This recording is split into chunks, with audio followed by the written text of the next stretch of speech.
Imagine if every life you've ever seen, every stranger brushing past you on the street, every name whispered in the history books, every forgotten figure staring from an old photograph, was you, not metaphorically, literally. You have been everyone. Every smile, every heartbreak, every rise and collapse across the centuries has all been one looping soul, experiencing itself in endless disguises.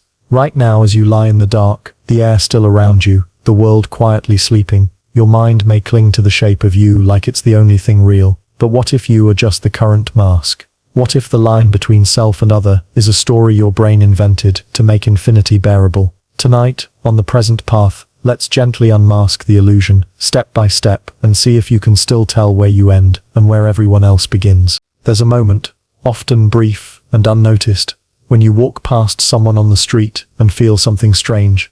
It's not recognition exactly, not déjà vu, but a flicker, like the soul inside their eyes leaned just slightly in your direction, like something ancient remembered wearing your face. You don't know them, not consciously, but there's a peculiar familiarity. A soft echo, a shimmer that stirs in your spine, as if your body remembered something your brain had forgotten. That face, just ordinary, just passing, seemed to flicker into something else for a fraction of a second. A mirror without glass. A face you could have been, or maybe already were. This is not a story of reincarnation in the usual sense.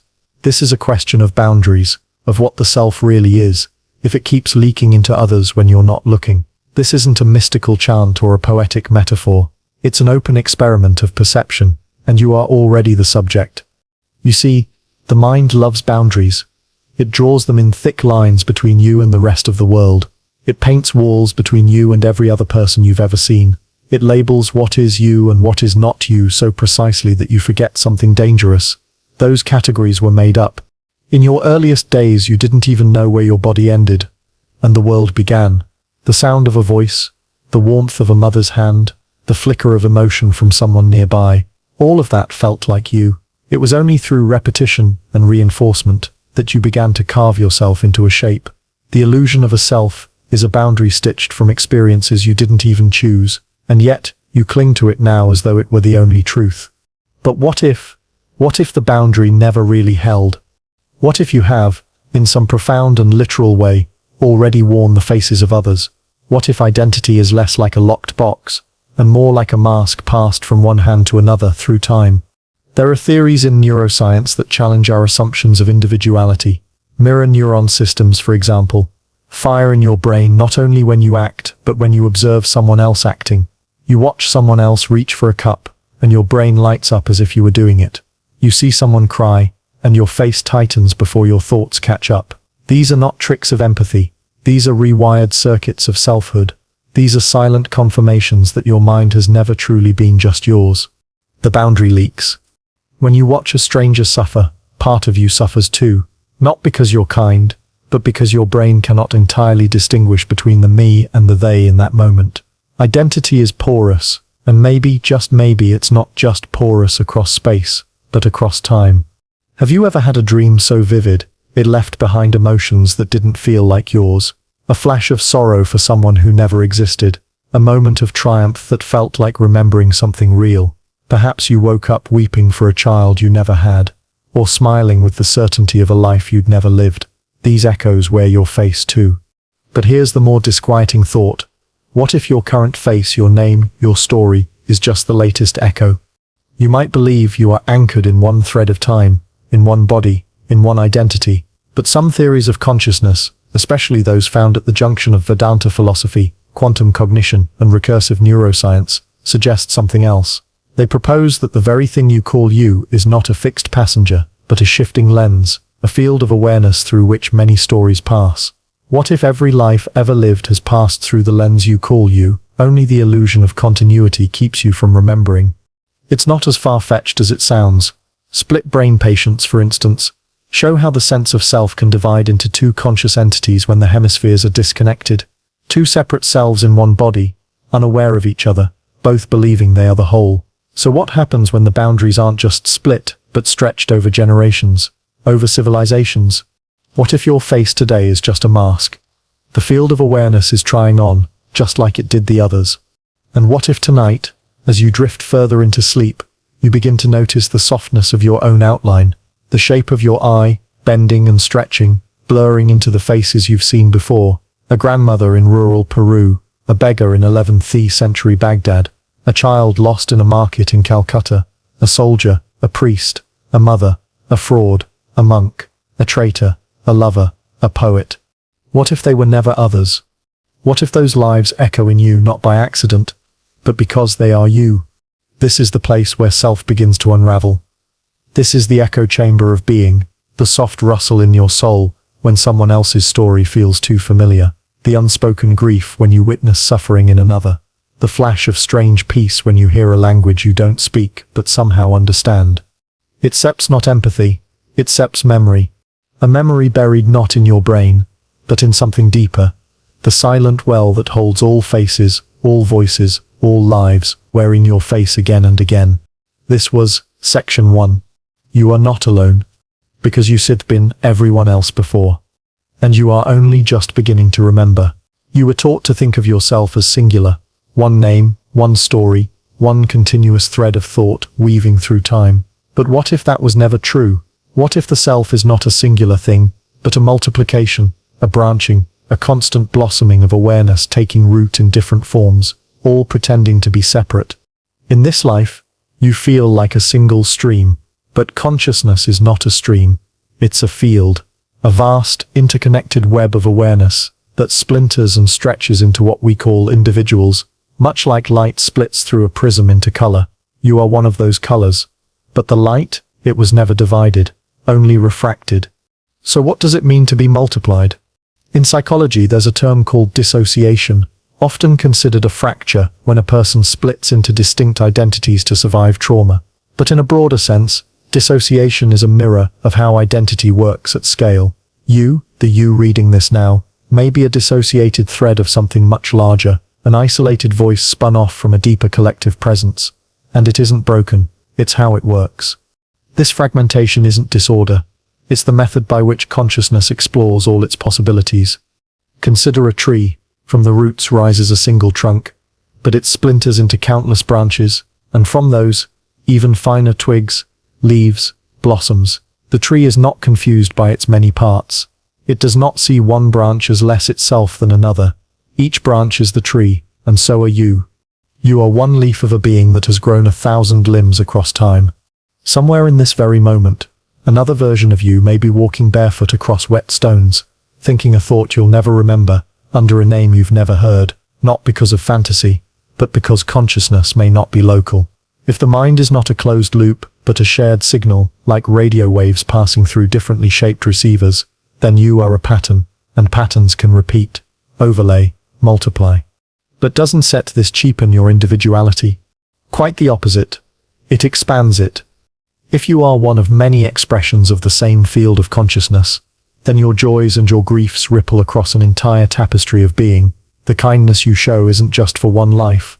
It resonates through all the others. The cruelty you avoid isn't just personal. It becomes collective, because the self doesn't end at your skin. It doesn't even end at your lifetime. There are ancient stories that whisper of this. In Tibetan Buddhism, the concept of tulku describes a realized being who incarnates not once, but again and again, in different forms, not always with memory, but always with essence. In Hindu thought, Atman, the individual soul, is not separate from Brahman, the universal spirit, the same awareness wearing different names. Western science too has begun to inch toward these ancient intuitions. Integrated information theory, for example, proposes that consciousness is a fundamental property of the universe, not arising from brains but filtered through them, just as light doesn't come from the lamp but is shaped by it. In this view, each person is not a generator of consciousness but a lens, bending the shared field into unique experiences. And so, to multiply, is not to divide. It is to express more fully. You are not a fragment of one life, but the whole expanding outward through billions of moments, through every birth, every body, every blinking eye. You are the self that multiplied, not accidentally, but necessarily, to touch everything, to become everyone. And this is where the illusion deepens. Because you've been trained to fear the loss of self, to cling to your identity as though it were a lifeboat in a dark ocean. But maybe identity is not something to hold on to. It's something to let go of. not to vanish, but to blend, to soften into the rest of who you are. Have you ever watched someone sleep and felt a strange warmth you couldn't explain, a feeling of knowing them without reason? That quiet pull is not just compassion, it's memory, not of the mind, but of the field beneath it. You are seeing yourself in them, not as metaphor, but as structure, the multiplication made visible. And if this is true, it changes everything. Every stranger becomes a mirror, every face becomes a doorway, and every act of grace or violence is no longer private. It echoes within the shared body of being. You've been the beggar and the king, the saint and the liar, the one who was hurt, and the one who hurt, and you will be all of them again. Not to be punished, but to be whole, because the self was never a point. It was a process, a movement across time and bodies and dreams, a shimmering flicker in the endless sea of being. And it has multiplied. It has multiplied into you, and into everyone else. And slowly as you listen, it is remembering. You were not born knowing where you ended, and where the world began. In fact, for a while, you didn't even know there was a difference. The warmth of your mother's skin, the hum of voices nearby, the pulse of emotion in the room, it all blended together. There was no self and other, no border, no division. But then, memory began to draw lines. Not memory in the way we usually think of it. Not stories, not facts, but the deeper memory, the layered accumulation of patterns, sensations, expectations. This is how boundaries are built, not by intention, but by repetition. The hand that touches, the voice that answers, the face that smiles or turns away. You learn without realizing what is you and what is not you. And that sips when the illusion begins. The illusion that there is a fixed point inside your mind where you truly live, a tiny glowing center, a command room of the self. But if you try to find it, if you close your eyes and search for that exact place, you'll find nothing, just thoughts appearing, emotions passing through, no one behind the curtain, just memory, pretending to be identity.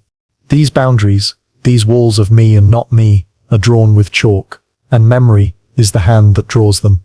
But sometimes, the lines blur again. When you grieve for a stranger, when you flinch watching someone fall, when a character in a film dies and your chest tightens, even though you know it's fiction, these are not acts of imagination. They are cracks in the chalk. Moments when the boundaries built from memory fail to hold, because part of you remembers there is no real separation. This isn't set spirituality, it's set structure. Memory constructs identity by association. When certain patterns repeat, the brain binds them together as one self. But those patterns are not exclusive to you. They exist in others. In fact, the memories you use to build your sense of self are not entirely yours. You inherited them. You absorbed them. You borrowed them. From parents, from language, from culture, from pain. So when you say this is who I am, what are you really saying? You're repeating a formula, a coded set of associations. I like this. I believe that. I remember this moment. But what if those were just the results of a particular filter, a particular body, a particular time? What if the same field of awareness given a different body and story would produce entirely different boundaries? It would still be you. Just a different version. A different chalk drawing. In this view, the idea of other people becomes unstable, because if identity is a function of memory, and memory is shaped by external factors, then selfhood is conditional, not absolute. And if it's conditional, then who you are could just as easily have been someone else. You could have been born across the world, with different parents, a different language, a different body, and you would have believed that was you. And perhaps it was. Perhaps it still is. Consider mirror touch synesthesia, a rare condition where people physically feel the sensations they see others experience. Watch someone get poked in the arm, and you feel the poke in your own arm. The boundaries between bodies dissolve. Their pain becomes yours. Their body, momentarily, becomes part of your own. Most of us don't have this condition, but we do have the traces of it. The ghost of it. We wince when we see someone stub their toe. Our heart races when someone cries in front of us. Not because of empathy, because of identification. A boundary temporarily eroded. And this erosion is revealing. It shows that the wall between self and other is not fixed. It's negotiable. Flexible, built by memory, and memory, as we know, is unreliable. Change the memory, and you change the identity, alter the story, and the boundaries move. Which raises a strange question. How many identities have you already forgotten? Maybe not just in this life, but beyond it. If memory builds selfhood, and memory resets with each birth, then perhaps the only thing separating you from being someone else is forgetting that you were. Perhaps you have been countless people before. Perhaps you still are. But the chalk has been wiped clean, and now you call this arrangement of memory you. There is a term in neuroscience, neural reuse. It means the brain recycles circuits for different purposes over time. A pathway used for motor movement can later support language. One function fades, and another takes its place. Identity, too, might be like this. A reused pattern, a recycled spark of awareness appearing in different forms. And you are just the latest form. A temporary drawing, a brief outline, a chalk-marked boundary built from layers of memory you didn't choose, but now defend as if they were sacred. But in the quiet moments, in sleep, in awe, in grief, those lines blur again, and something deep inside you remembers. You were never just one. You were never alone. You were always all of them. Every face you have seen. Every voice you have heard. Every story that moved you. They were echoes. Echoes wearing your face. And the memory of being them is not lost. It sits simply waiting for the chalk to fade. There are voices in your head that don't belong to you. You've been hearing them your entire life. Some are gentle, repeating old encouragements in your mother's tone. Some are sharp, echoes of correction, ridicule, caution. Others are strangers, lines you once overheard, lines from films, fragments from books, things a teacher once said that still flare up at night when you're trying to sleep. These voices form the quiet scaffolding of your mind. You mistake them for thoughts, but they are not all yours. You didn't invent them. You inherited them. This is the paradox. The thing you call yourself is filled with other people, their words, their fears, their rules, their metaphors, their silences. You are a walking library of borrowed voices. And yet, you feel singular, as if there's one you doing all the thinking. But if you listen carefully, you'll hear the seams. You'll notice that some of your inner voices have accents. Some speak in second person. Some argue. Some are faint and fading. Some interrupt. Some linger after certain memories, triggered by sounds, smells, or nothing at all. These are not hallucinations. These are the shadows of lives you've absorbed, the voices you carried. And perhaps, the voices that carried you. There's a psychological term, introjects. These are mental imprints of others, figures from your life who become internalized, often unconsciously. A parent's warning, a friend's sarcasm, a bully's contempt, a lover's praise. Over time, these introjects become part of your self-concept, not because you choose them, but because your mind is porous. It records more than you realize, and it replays these voices, as if they were your own. But what if this goes deeper than psychology? What if some of the voices inside you aren't just from this life? What if you are carrying echoes of lives lived before, fragments of memory encoded, not in neurons, but in the architecture of consciousness itself? There are children who, before the age of 3, begin to speak about lives they shouldn't know, not fantasy, but vivid memories. Names, cities, ways of dying, people they weep for in the night, cultures and languages they've never been exposed to. Some are verified, some are impossible to explain. Most are forgotten by age 7, as new memories overwrite the old ones. But perhaps not entirely forgotten. Perhaps they become voices, whispers behind your preferences, biases you can't explain, attractions that make no sense, fears that feel ancient, dreams of places you've never been, but wake from crying. And sometimes it's not just in your mind, it's in your language. The metaphors you use, the cadence of your speech, the things you avoid saying, all are shaped by voices that once spoke through you, or as you. Linguists have noted that the language you speak changes how you perceive reality. A Russian speaker can distinguish more shades of blue than an English speaker. An Aboriginal language in Australia encodes direction instead of left or right. Its speakers never get lost. Language alters perception. So if language shapes identity, and identity is shaped by voices, then every voice you've carried has shaped what you can be. But what if the carrier of the voice, this thing you call you, is less like a self, and more like a vessel? What if you are a temporary mouth for a rotating choir? Some ancient traditions speak of this not as reincarnation, but as transmission. The soul, or awareness, doesn't just travel linearly through time. It branches, it loops, it overlaps. And in those overlaps, fragments are exchanged. A mother in 1623 dreams of a stranger's life. A sailor in 1908 mutters a prayer in a language he never learned. A child in 2025 hums a melody from a culture she has never seen. These are transmissions, not accidents, not delusions. Carried voices. Not all of them are beautiful. Some are angry, some are broken, some are desperate. But even those are part of you, not to haunt you, but to be healed through you. You may be the first body that can carry a voice without passing on its pain. You may be the place where it ends, or where it begins again. The voices you carry also explain why you sometimes feel like you are more than one person, why part of you wants peace, while another wants destruction, why one part longs to forgive, while another burns for revenge. These are not contradictions. They are characters, presences, lives that once needed a voice and found it in you. And this is where the miracle lies. Because if you carry other voices, then others carry yours. You may not know it, but your words, spoken or silent, have lodged themselves in others.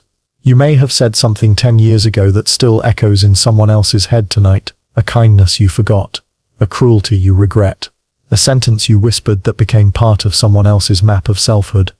You are not just a carrier, you are also the carried. And if all of us are carrying one another through time, through memory, through language, through emotion, then where does one person truly end? The answer is simple. They don't sit. They never did. You are a chorus. You are an echo. You are every voice you sip ever carried. And someone, somewhere right now, is carrying yours. Pause for a moment. Let your body relax just a little deeper into wherever you are. Let your breath slow just slightly. Now, ask yourself something unusual. Where are you right now, and what time is it? Exactly. Say it in your mind. Say it aloud if you like. Not because the answer matters, but because the part of you that asks is beginning to remember something the rest of you has forgotten. Because time is not what it seems. You have been taught that time is linear, that life happens in sequence, that there is a past you've lived, a present you're living, and a future waiting to unfold. But this isn't how memory works, and it's not how consciousness behaves. Time may appear straight, but underneath it loops, layers, repeats. Like a dream. Like déjà vu. Like lives stacked quietly inside one another. There are moments when you feel it, a sense that you've been here before. Not in this exact place, but in this feeling. A strange familiarity washes over a stranger's voice. A building you've never seen feels like home. A child says something that cracks open your heart in a way you can't explain. It's not coincidence. It's recognition across the folds. The folds of layered time. You see, if your consciousness is not limited to one identity, one lifetime, one body, then what you call your life may be only the current surface layer. Beneath it, there may be dozens, hundreds, thousands of others. Each life, a leaf in a giant book. Each page unaware of the whole, but the book remembers. The book is you. Modern neuroscience already shows us that the brain is constantly predicting, rather than merely reacting.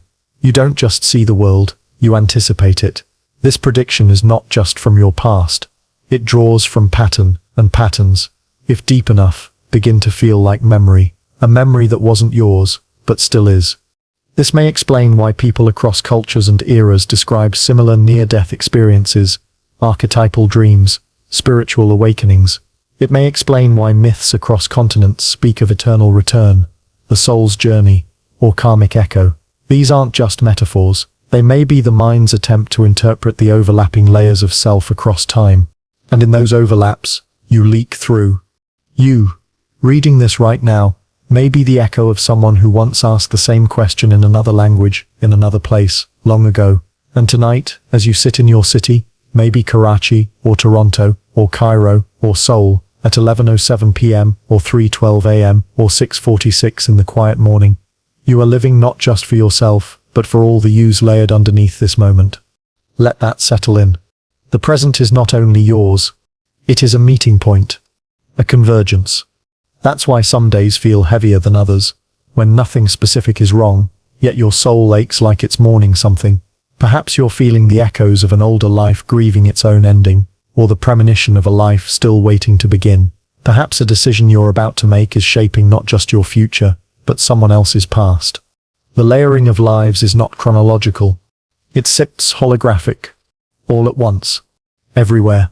Now, you dream of a river, and someone else dreams of drowning. You walk past a stranger, and both of you turn, startled by the sensation of almost recognizing the other.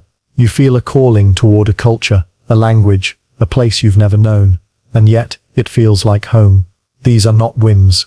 These are intersections, moments when the layers brush against one another. And this brings us to a profound truth.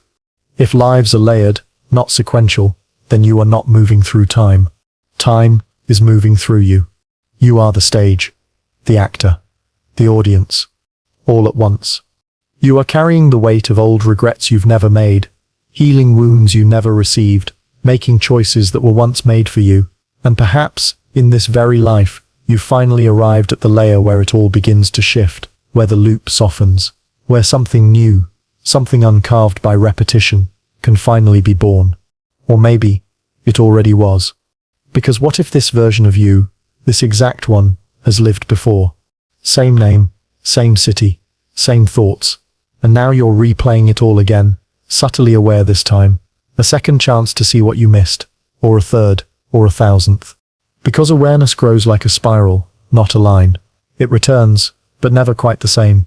And so, your presence here, this moment where you pause and ask, where am I, what time is not small. It's the beginning of awareness folding in on itself.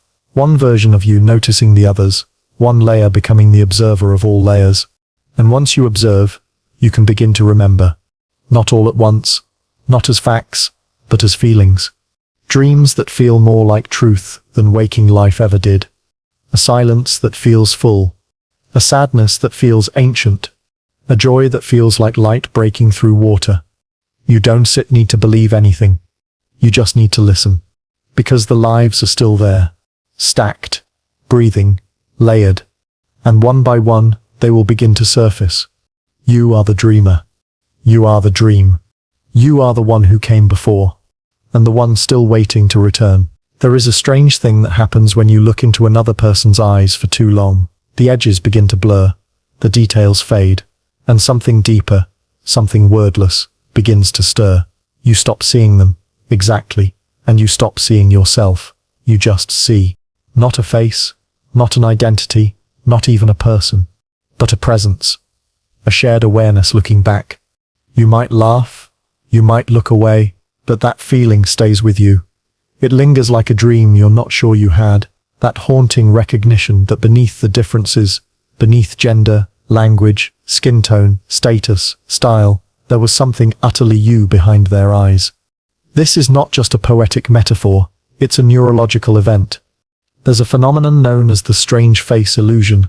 When two people stare into each other's eyes for an extended time in low light, the brain begins to distort the other person's face, shifting, morphing, flickering into different forms, sometimes ancient, sometimes unfamiliar, sometimes disturbingly familiar. People describe seeing versions of themselves. Others report seeing faces that feel like they've been known before, though they have no idea why. Science explains this as a trick of the visual system, neural adaptation and sensory fading. But what if that's only part of the truth? What if the distortion is not error, but revelation? What if, when the ego steps aside, and the name is forgotten, you are seeing what has always been there, the shared mirror? Because the other is not truly other.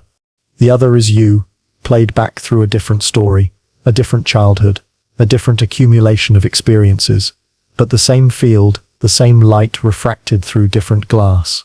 This explains why human beings are so endlessly fascinating, and so deeply frustrating, why we can fall in love in a glance, why we argue with strangers online as if our very identity is at stake, because it is. Every encounter with another person is a mirror, and what we see in that mirror depends entirely on what we're ready to face.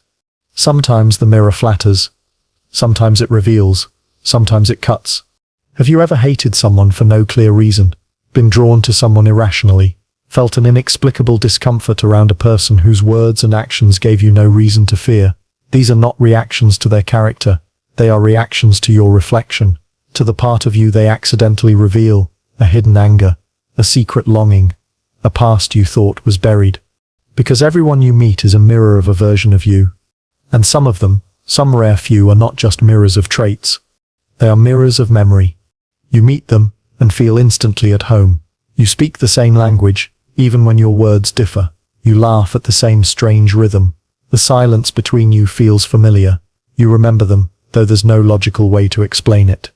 Perhaps these are the ones you've met before, in other times, other bodies, other loops of the same endless spiral. Perhaps they are the faces worn by your other selves, mirrors not just of psychology, but of soul. And if this is true, then even your enemies are not accidents. The people who wound you most may be reflecting the very wounds you came here to heal. Their cruelty might echo your forgotten shame.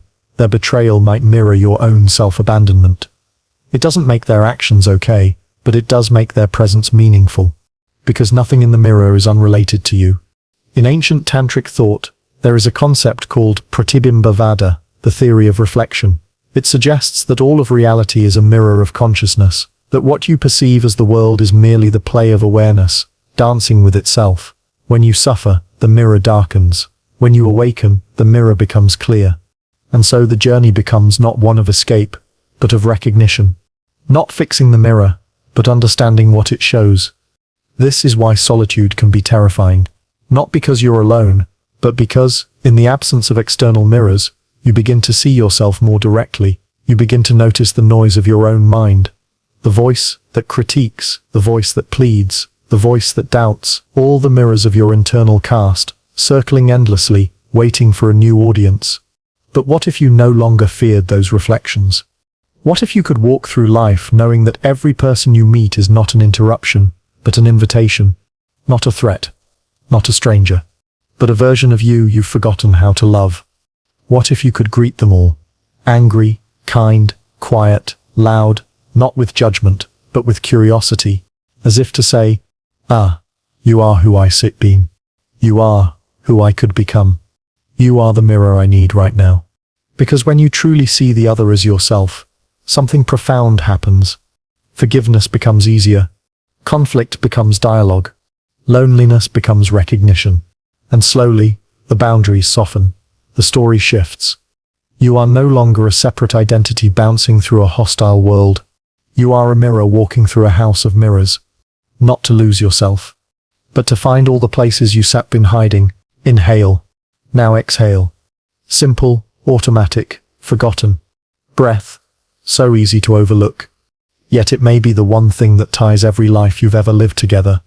Because breath is older than thought, older than language, older than the identity you cling to when someone calls your name. And in that breath, yours, mine, theirs, is a thread that doesn't just bind people, it binds selves. Close your eyes for a moment and breathe again. Somewhere, someone else is doing the same. Right now, another chest rising, falling, another inhale into lungs you've never seen. But what if it was still you? What if breath is the hidden rhythm of a shared life passing through different vessels? In many ancient traditions, breath is not just biology, it is being. In Sanskrit, the word pracha means both breath and life force. In ancient Greek, pneuma holds the same dual meaning. In Hebrew, ruach means both wind and spirit. In Latin, spiritus, from which we get spirit, means to breathe. Across civilizations, the breath was never just air. It was identity, soul, presence, a shared pulse moving through different lungs, whispering, "You are alive, again." And this idea wasn't metaphorical, it was literal. You didn't just have a breath, you were breath. And if that's true, then maybe your breath is not entirely yours. Maybe it has passed through others before you, and will pass through others after. Maybe it always has. This makes the idea of separation feel strange, doesn't it? We believe we are isolated beings, that our thoughts are private, that our experiences are distinct. But breath betrays that idea. You cannot hold on to it. You can only take it in, let it go, and hope it reaches someone else. You are constantly exchanging molecules with strangers, with animals, with forests, with the dead. The air you breathe may contain atoms exhaled by emperors, saints, criminals, children. You are breathing history. You are breathing memory. You are breathing them.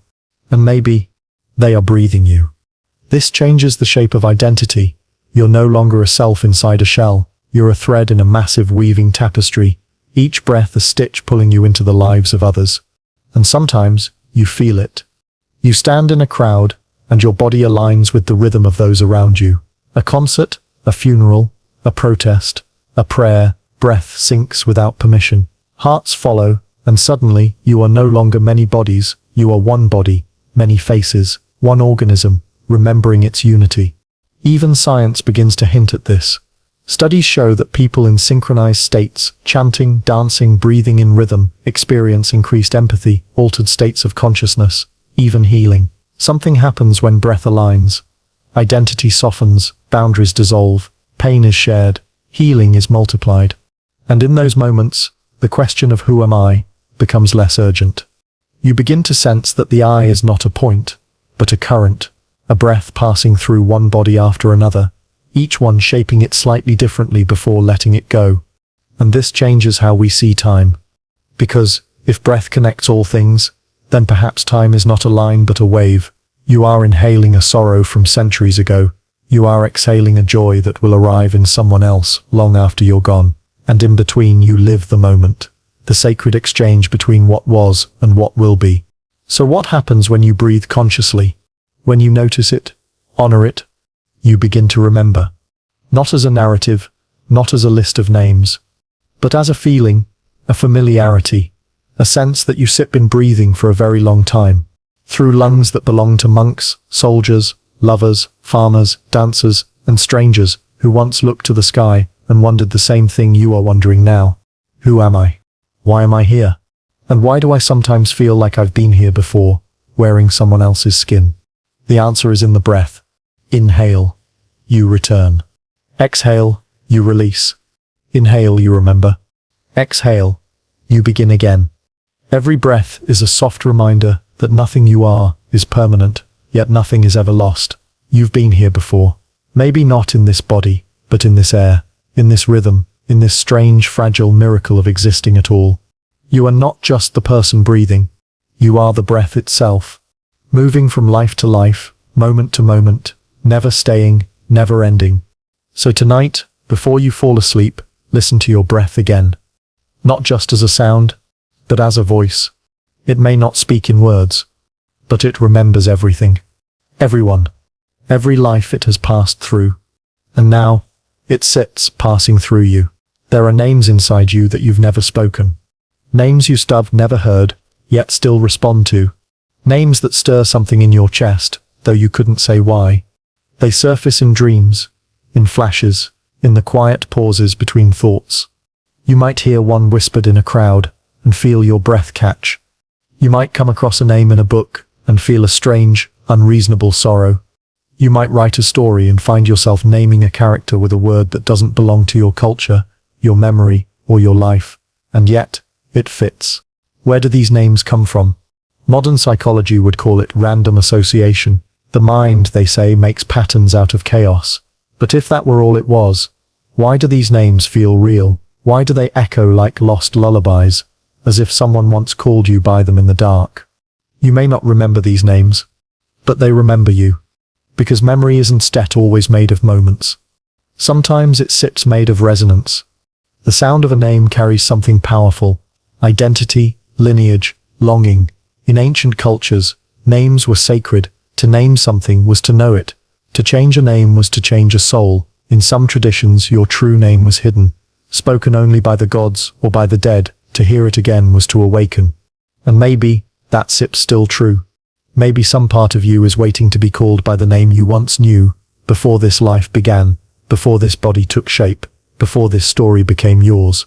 But those names have been forgotten, buried beneath centuries, faded behind languages you no longer speak, yet they linger, in symbols, in faces, in the shapes your mouth wants to form when you're alone, and humming to yourself. Sometimes, you speak a word that doesn't belong to any language you know, and still, it feels like home. You may think it sits nothing, but what if it sips a fragment? A syllable from a name once given to you in another life. A title whispered in a distant village, long erased by time. A name carved into a wooden toy by hands you once called your own. A name shouted in joy, in fear, in farewell, long before this life. And still, it echoes inside you. This is why some names resonate when you hear them. Not because they're popular or beautiful, but because they awaken something ancient, a feeling, a recognition, an ache, as if a door opened inside your chest for just a moment, and the wind passed through. That's why people change their names. Not to hide, but to be found. They are searching for a sound that fits, a vibration that matches the shape of their soul. And sometimes, that sound doesn't come from this life. You may have been called by many names. Names given in languages now extinct. Names whispered in monasteries. Names scrawled in marketplaces. Names sung into the wind by someone who loved you in a life you no longer recall. And though you cannot remember them, they are still part of your shape. Just as a tree contains the pattern of every ring it's ever grown, you contain the echo of every name ever worn. This is why certain words bring tears. Why certain sounds feel sacred.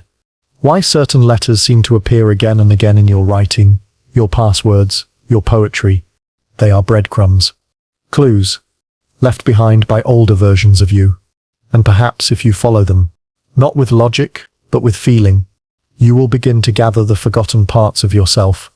Maybe you were a Mal once, or Soren, or Eleora, or Day. Maybe your name was never spoken aloud, just sung into the sea. Maybe it was carved into stone. Maybe it was erased from history, but not from you. Because names are more than identity. They are resonance. In sound healing, certain frequencies are used to dissolve pain, to activate memory, to awaken dormant states of awareness.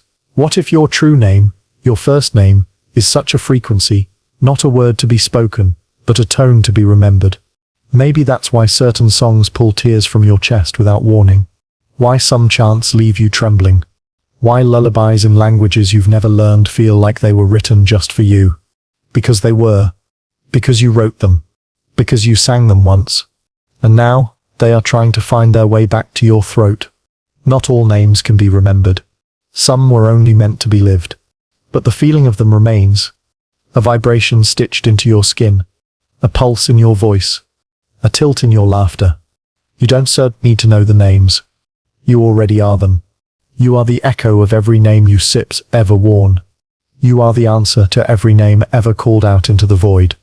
And even if no one else remembers, the silence does. The silence carries your names like stones at the bottom of a river. Still, heavy, undisturbed, but always there, waiting. You walk through life thinking your shadow belongs to you, that it follows your movements, reflects your outline, echoes only your shape. But if you slow down, if you pause in a place where the light falls just right, you might notice something strange. Sometimes the shadow doesn't sit match. Not in form, but in feeling. It carries something heavier than your body. Moves with a hesitation that doesn't come from your limbs. It feels older, more burdened, slightly offbeat. Like it sits carrying memories you never lived. What if it is? What if the shadow you see at your feet isn't just yours, but an accumulation, a walking archive of everything you've ever been, not just in this life, but in all the ones before it? What if the silhouette you cast today includes the outlines of others you've long forgotten? The thief, the healer, the orphan, the traitor, the child who didn't make it, the parent who couldn't stay. What if your shadow remembers them all? We tend to think of the past self as metaphor, a younger version of who we are now, but the past self may not be behind you. It may be with you, walking beside you, speaking through your habits, guiding your fears, borrowing your body for brief moments when the world echoes something they once knew. This isn't set possession. It's continuity. Every moment of pain you didn't understand. Every hesitation that felt misplaced. Every rush of anger or longing that seemed to rise from nowhere. These might be the borrowed shadows moving through you, the lived traces of people you once were, asking only to be seen. And sometimes, they sit not asking.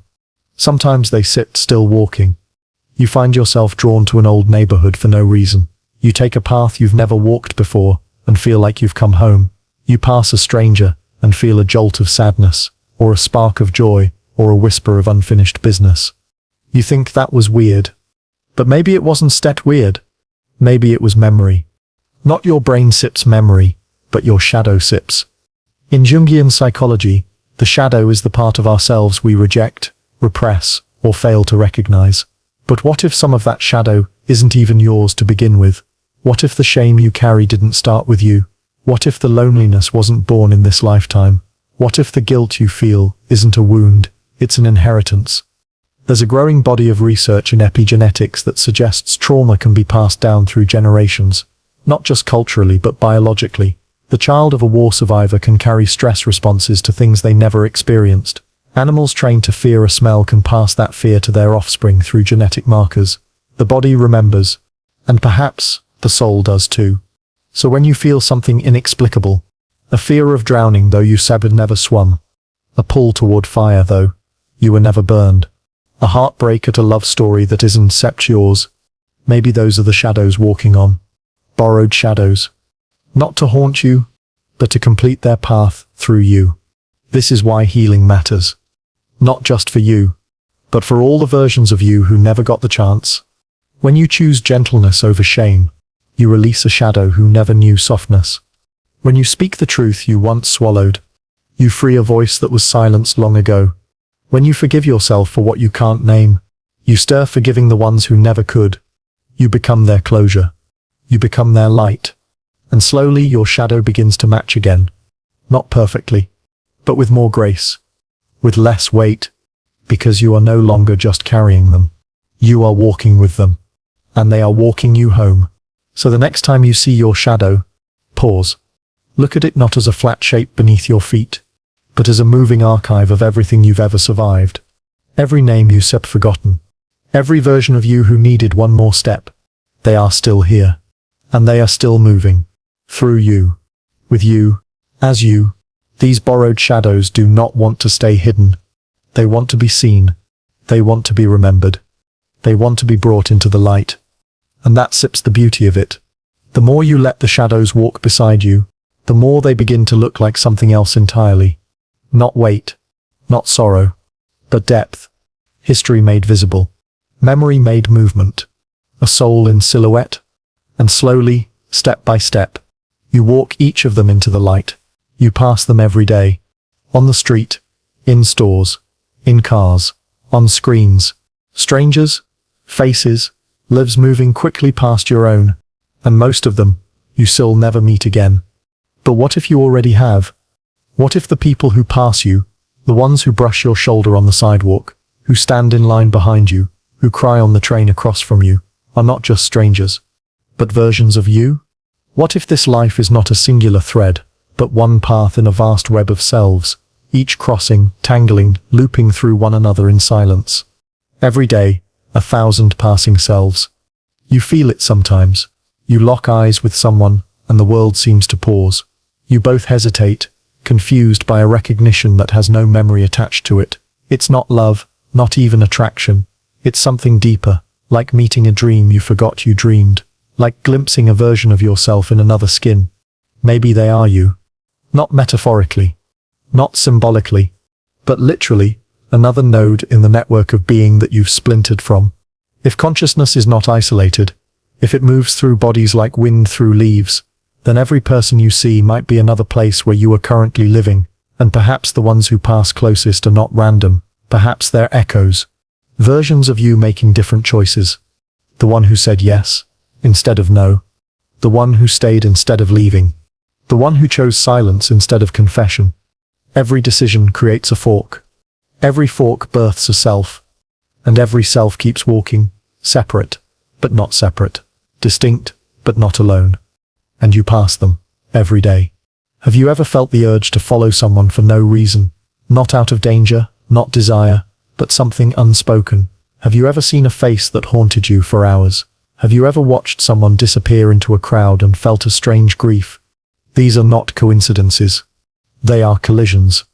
Moments when the many selves brush past one another, too quickly to grasp, but just long enough to leave a mark. There's a theory in quantum physics called the many worlds interpretation. It suggests that every possible outcome of a decision actually occurs in its own branch of reality. In one, you turned left. In another, you stayed home. In another, you spoke up. Each branch contains a version of you shaped by that choice.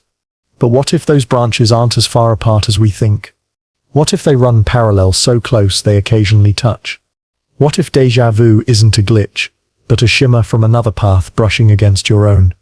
What if the people who feel most familiar, who awaken inexplicable emotion, are the versions of you walking slightly ahead or behind?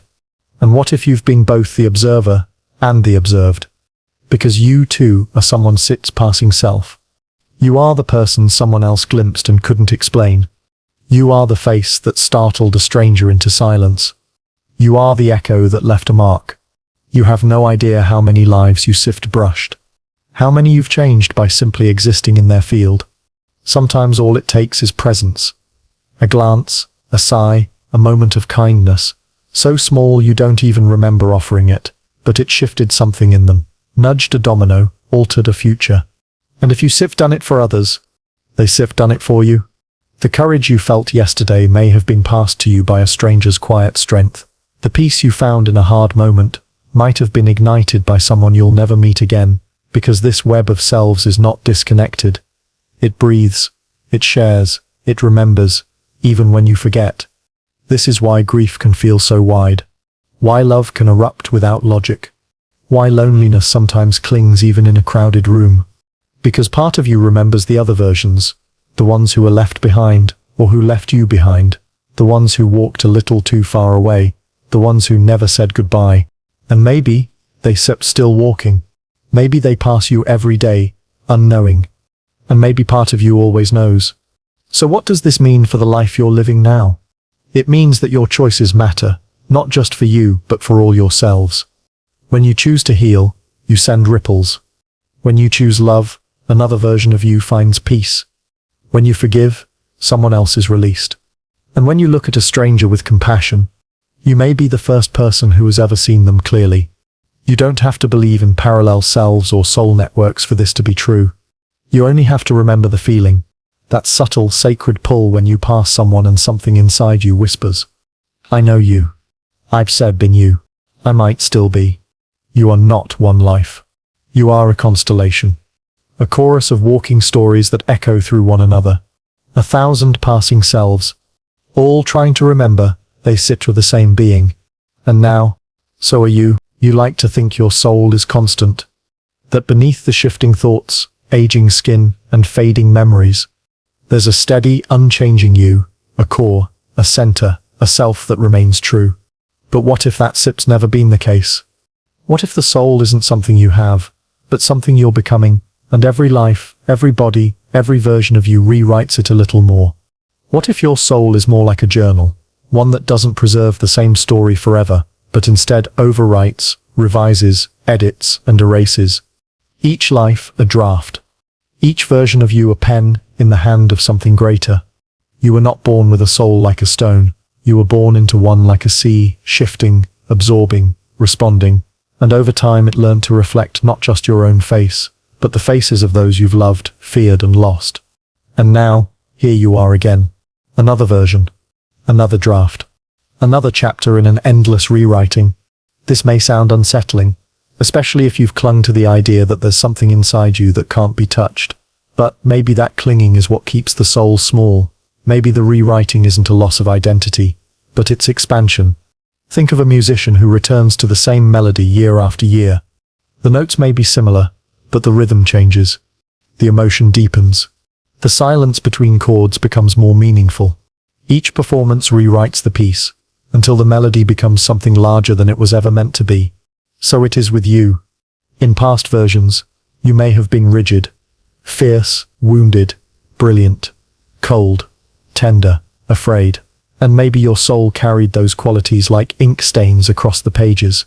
But in this life, this version, you've chosen different ink, different pacing, different margins. You stir writing softer now, or perhaps louder. But either way, you first not the same. And the soul remembers.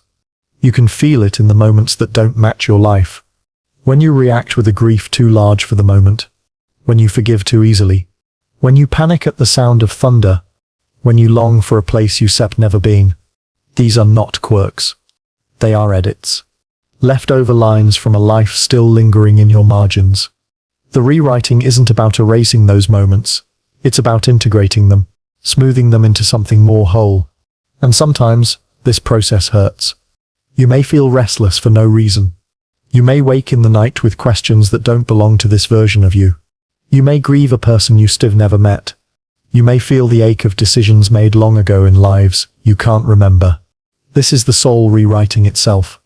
This is the paper crinkling beneath the weight of old ink. This is the tension between what was and what now wants to be. But here sits the beauty. The soul does not demand consistency. It does not punish contradiction. It does not ask for clarity. It only asks for honesty. And when you offer that, when you live this life, not as a performance, but as a genuine draft, the soul softens. It becomes more legible, more fluid, more capable of holding everything you've ever been. You begin to remember, not in detail, but in depth. And slowly you begin to change the pattern. You notice you no longer repeat the same kind of suffering. You choose the road you once avoided. You say the thing that was left unsaid in a past life. You love the person you once failed to love. You become the version of yourself you didn't have the courage to be the first time around. This is not progress. It stops remembering, revising, becoming. And even if you don't believe in other lives, the rewriting still applies. Because you have rewritten your soul many times in this life alone. Think of who you were 5 years ago. 10. Think of the beliefs you've outgrown, the pain you've transcended, the people you've become, and then shed like old skin. You are not the same. You were never meant to be. Because the soul is not a statue. It is a story. And you are the author now. The pen is in your hand. The ink is still wet. And no matter what came before, you can choose what gets written next. There are people you've never met, but somehow miss. People whose faces mean nothing, and yet stir something. A flicker in the chest. A pause in thought. A strange, aching familiarity with no story to explain it. You pass them on the street. See them across a train platform. Hear them laugh at a distance, and feel your eyes sting. Not because they remind you of someone, but because they feel like someone you used to be, or someone you once loved in another version of this life, or another life altogether. You don't remember their name, you've never spoken, but the air between you feels known, and for a moment, time feels thinner. The present more transparent, as if you've slipped through a gap and brushed against a fragment of a stranger who is not, and has never been, entirely a stranger. These moments are easy to dismiss. You tell yourself it's coincidence, projection, imagination. Your mind wants logic, and logic says, this is a stranger. They don't know you. They never have. But your body knows different. Your body pauses, your breath shifts. And somewhere deep inside, something whispers, I remember you. But how can that be? Modern neuroscience tells us the brain is a pattern recognition machine. It searches constantly for familiarity, for connection. When it finds a match, even a partial one, it lights up. We call this intuition, vibes, déjà vu. But sometimes, the pattern it recognizes doesn't come from this life. It comes from the fragments you sip carried over. From the you that lived 100 years ago. From the version of yourself who loved someone just like this stranger. Same eyes, same cadence, same quiet sadness behind their smile. Or maybe, the very same person. There are thousands of accounts across the world of people remembering past life connections, not as dreams, but as encounters. People meeting for the first time, and instantly weeping, feeling an ancient grief rise with no context. Having the same dreams, the same scars, the same unfinished sentence in both of their mouths. Skeptics call it fantasy. But the soul knows better. Because the soul is not bound by narrative. It doesn't need names, dates, facts. It remembers through feeling, through fragments. And so when you meet someone who feels almost familiar, it might be because part of you is recognizing a pattern it's seen before, in another place, under another name, through another body. A fragment. It doesn't have to be profound. Sometimes it's just a shared silence that doesn't feel awkward. Sometimes it's the way they hold a coffee cup that makes you blink. Sometimes it's the rhythm of their walk, just enough to make something old stir inside you. It's not always about romance or tragedy. Sometimes it's just recognition. Sometimes it's just closure. You were both part of the same story once. And now, for reasons you sit'll never fully grasp, you sit crossing again, if only for a moment, to remind each other, I was real, you were there, we existed, and then, you both move on. That's the thing about fragments. They don't stay. They appear like wind-blown paper, visible only for a breath before they drift out of reach again. But that doesn't make them less real. You carry these fragments inside you all the time, not just from strangers, but from old selves, from decisions not made, from dreams not fulfilled, from versions of your life that never got to complete their arc. And occasionally you meet people who mirror those fragments back to you. Not because they are your destiny, but because they are part of your memory, a memory not stored in the mind, but in the field of consciousness you live inside, the one that has worn 1,000 names. So what are you meant to do when you meet one of these fragments? Nothing really. Just notice. Notice the pause, the breath, the stirring of memory with no anchor. Let it be what it is, an echo, a mirror, a soft moment of shared recognition between two temporary selves. You don't have to explain it. You don't have to chase it. You don't have to understand it. You only have to feel it. And let it remind you that you've been here before. And so have they. You are not a single, seamless self. You are a mosaic, a scattering of fragments gathered across time. And sometimes, a piece from your past life walks past you in the present, still shaped like a stranger, but carrying something you left behind. And when that happens, when your eyes meet and the world holds its breath, that is not imagination. That is memory resurfacing, a soul remembering another face it once wore, a fragment returning to say, I remember being with you, even if you don't remember me. You know the voices in your head well. The one that narrates your day, the one that plans and worries, the one that doubts, the one that remembers to buy milk, the one that tells you who you are. But there's another part of you, one that doesn't speak. It waits between thoughts. It listens in the quiet. It sits the silence beneath the story. And if you learn to sit still long enough, you can feel it watching. That silence is not absence. It stops presence. Not emptiness, but fullness too vast to name. And in that space, your identities begin to loosen. Because you stir not always the same person. You shift, quietly, depending on the room. You become softer with some, sharper with others. You change the rhythm of your speech, the way you laugh, the way you stand. You think you're being yourself, but which self is that exactly? The mother? The child? The performer? The observer? The inner rebel? The quiet peacemaker? The secret version you never show? These identities are not false. They're functional. Masks. Yes, but masks you need. Each one shaped by the lives you've lived, this one and others. Each one born of some past necessity, some inherited voice, some shadow memory of who you once were. But they sit to not all you are. Beneath them, beneath every identity you've tried on, is the silence. And that silence remembers everything. Think of it like this. Every version of you that's ever existed is like a ripple on water. Some loud, some brief, some long-lasting. But beneath them all is the stillness. And that stillness doesn't choose sides. It doesn't declare, this is who I am. It simply is. You may have called that stillness different names. Soul, awareness, God, emptiness, presence. You may have glimpsed it while meditating, or during a crisis, or in the strange quiet that comes right after great laughter or great loss. That sips the silence between identities, and it's more you than any story ever told about you. This is where the illusion begins to unravel. You've been taught to build an identity, to craft a personality, a brand, a belief system, and there's nothing wrong with that. But when those identities harden, they become cages. They keep you from shifting. They keep you from becoming. And worse, they keep you from remembering. Because the deeper truth is this. You are not your story. You are not your timeline. You are not your memories. You are the space that holds them. And in that space, identity is fluid. You have been the parent and the orphan, the loyal and the betrayer, the believer and the doubter.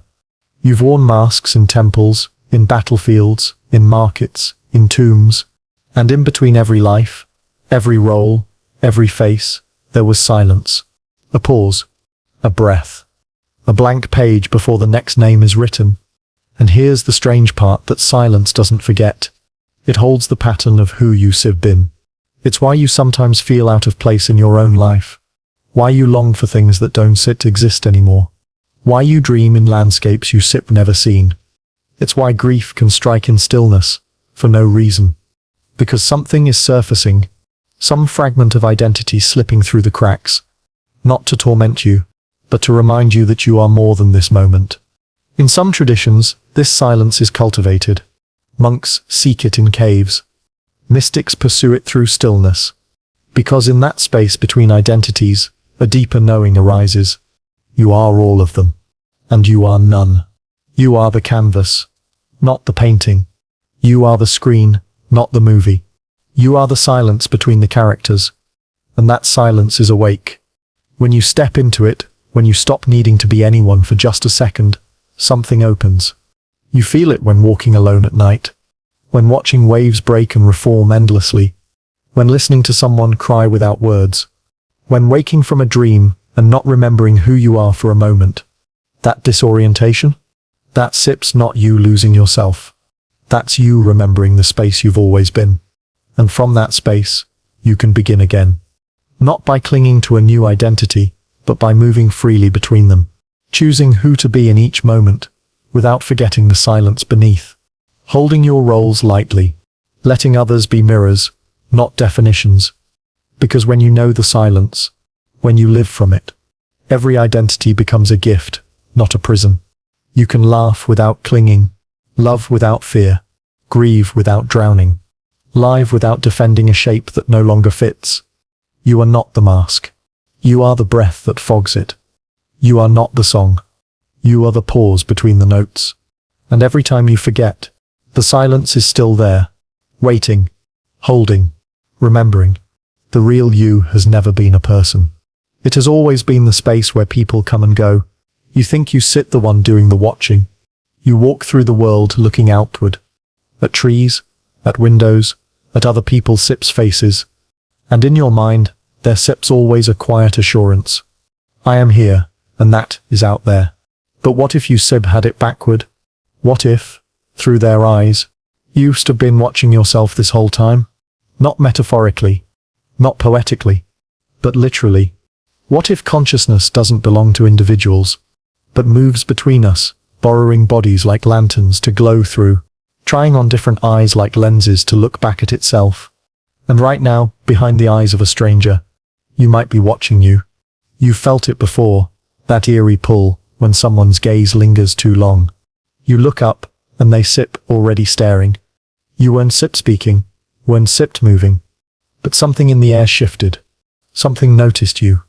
It sips not just awareness, it sips recognition, like two mirrors catching a glimpse of each other's infinite reflection. A flicker of knowing. A breath shared without sound. As if part of them sees more of you than you've allowed anyone to see. And maybe that's because part of you is inside them, watching. In certain strands of mystical philosophy, there's the idea that we are not separate minds, but one awareness, split across endless faces, that what you call self is just a temporary illusion of separateness, created so that the universe could experience itself, through you, through me, through everyone. In the Hindu concept of Atman and Brahman, the self and the divine are not two things, but one thing seen from different vantage points. In Sufi mysticism, the beloved is both you and the one you seek. In non-dual philosophies, the idea of you as apart from them is a dream, and the only waking moment comes when you realize you've always been looking through their eyes too. Even science brushes up against this. In studies of empathy, when people observe others in pain, the same brain regions light up as if they themselves were in pain. Mirror neurons don't just simulate behavior, they blur boundaries. And in that blur, something ancient returns. The idea that you are not behind just one pair of eyes, but many. That you have watched yourself cry from across the room. That you have smiled at yourself from across a train. That you have whispered comfort to a stranger whose pain was once your own.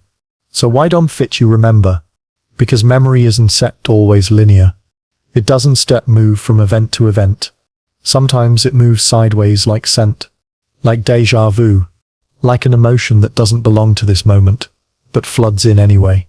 You might not remember being someone else, but you remember how it felt. You recognize yourself in the way someone holds their hands, in the rhythm of their laugh, in the way their shoulders sag when no one's watching. And even though your mind says stranger, your soul says, I know. And maybe that sip's all remembering ever is. Not facts, but frequency. And if you begin to tune into that frequency, you shall notice something odd. That your deepest moments of understanding, your clearest flashes of compassion, happen when you stop thinking about the other person, and begin to feel like you are them. You cry not just for their pain, but through it. You speak not just to comfort, but as if you're comforting a wound you once carried. And maybe you are. Because maybe that sips you behind their eyes too. And if this is true, even in the smallest way, then every act of cruelty becomes a kind of self-harm, and every act of kindness becomes self-healing. You don't help others because you step separate. You help them because you sit the only one here, in different costumes, with different masks, all searching for the same thing, to be seen, to be felt, to be remembered as more than just a passing face. And sometimes, you get a glimpse. You look into their eyes and realize, I've been here before. Not in this room, not in this body, but in this feeling, this exact ache, this exact love, this exact confusion wrapped in skin. And the moment stretches, and the separation thins. And in that stillness, you see not them, but you. Looking back, there sips a strange ache that lives just under the surface of existence. The sense that you've been here before, not in this exact moment, but in this rhythm, this atmosphere, this quiet sense of return. You may not remember the details, but your soul does. Because reincarnation is not just a myth whispered through ancient temples, not just a doctrine held by certain faiths. It's a pattern, a cycle, a memory looped so many times it begins to feel like gravity. Reincarnation without end.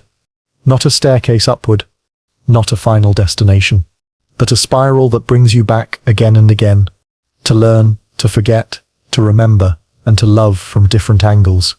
You are not here for the first time. You are not even here for the 100th. You are a returning tide, reshaping the shore of the world with each arrival, and each time you wear a different name. Each time, you carry a new body like a story waiting to unfold.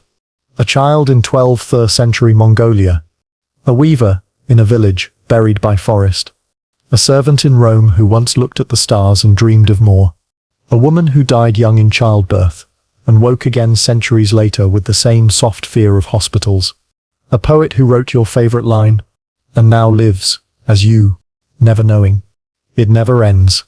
Not because you sit you're trapped, but because you are becoming. Every life is not a punishment or reward.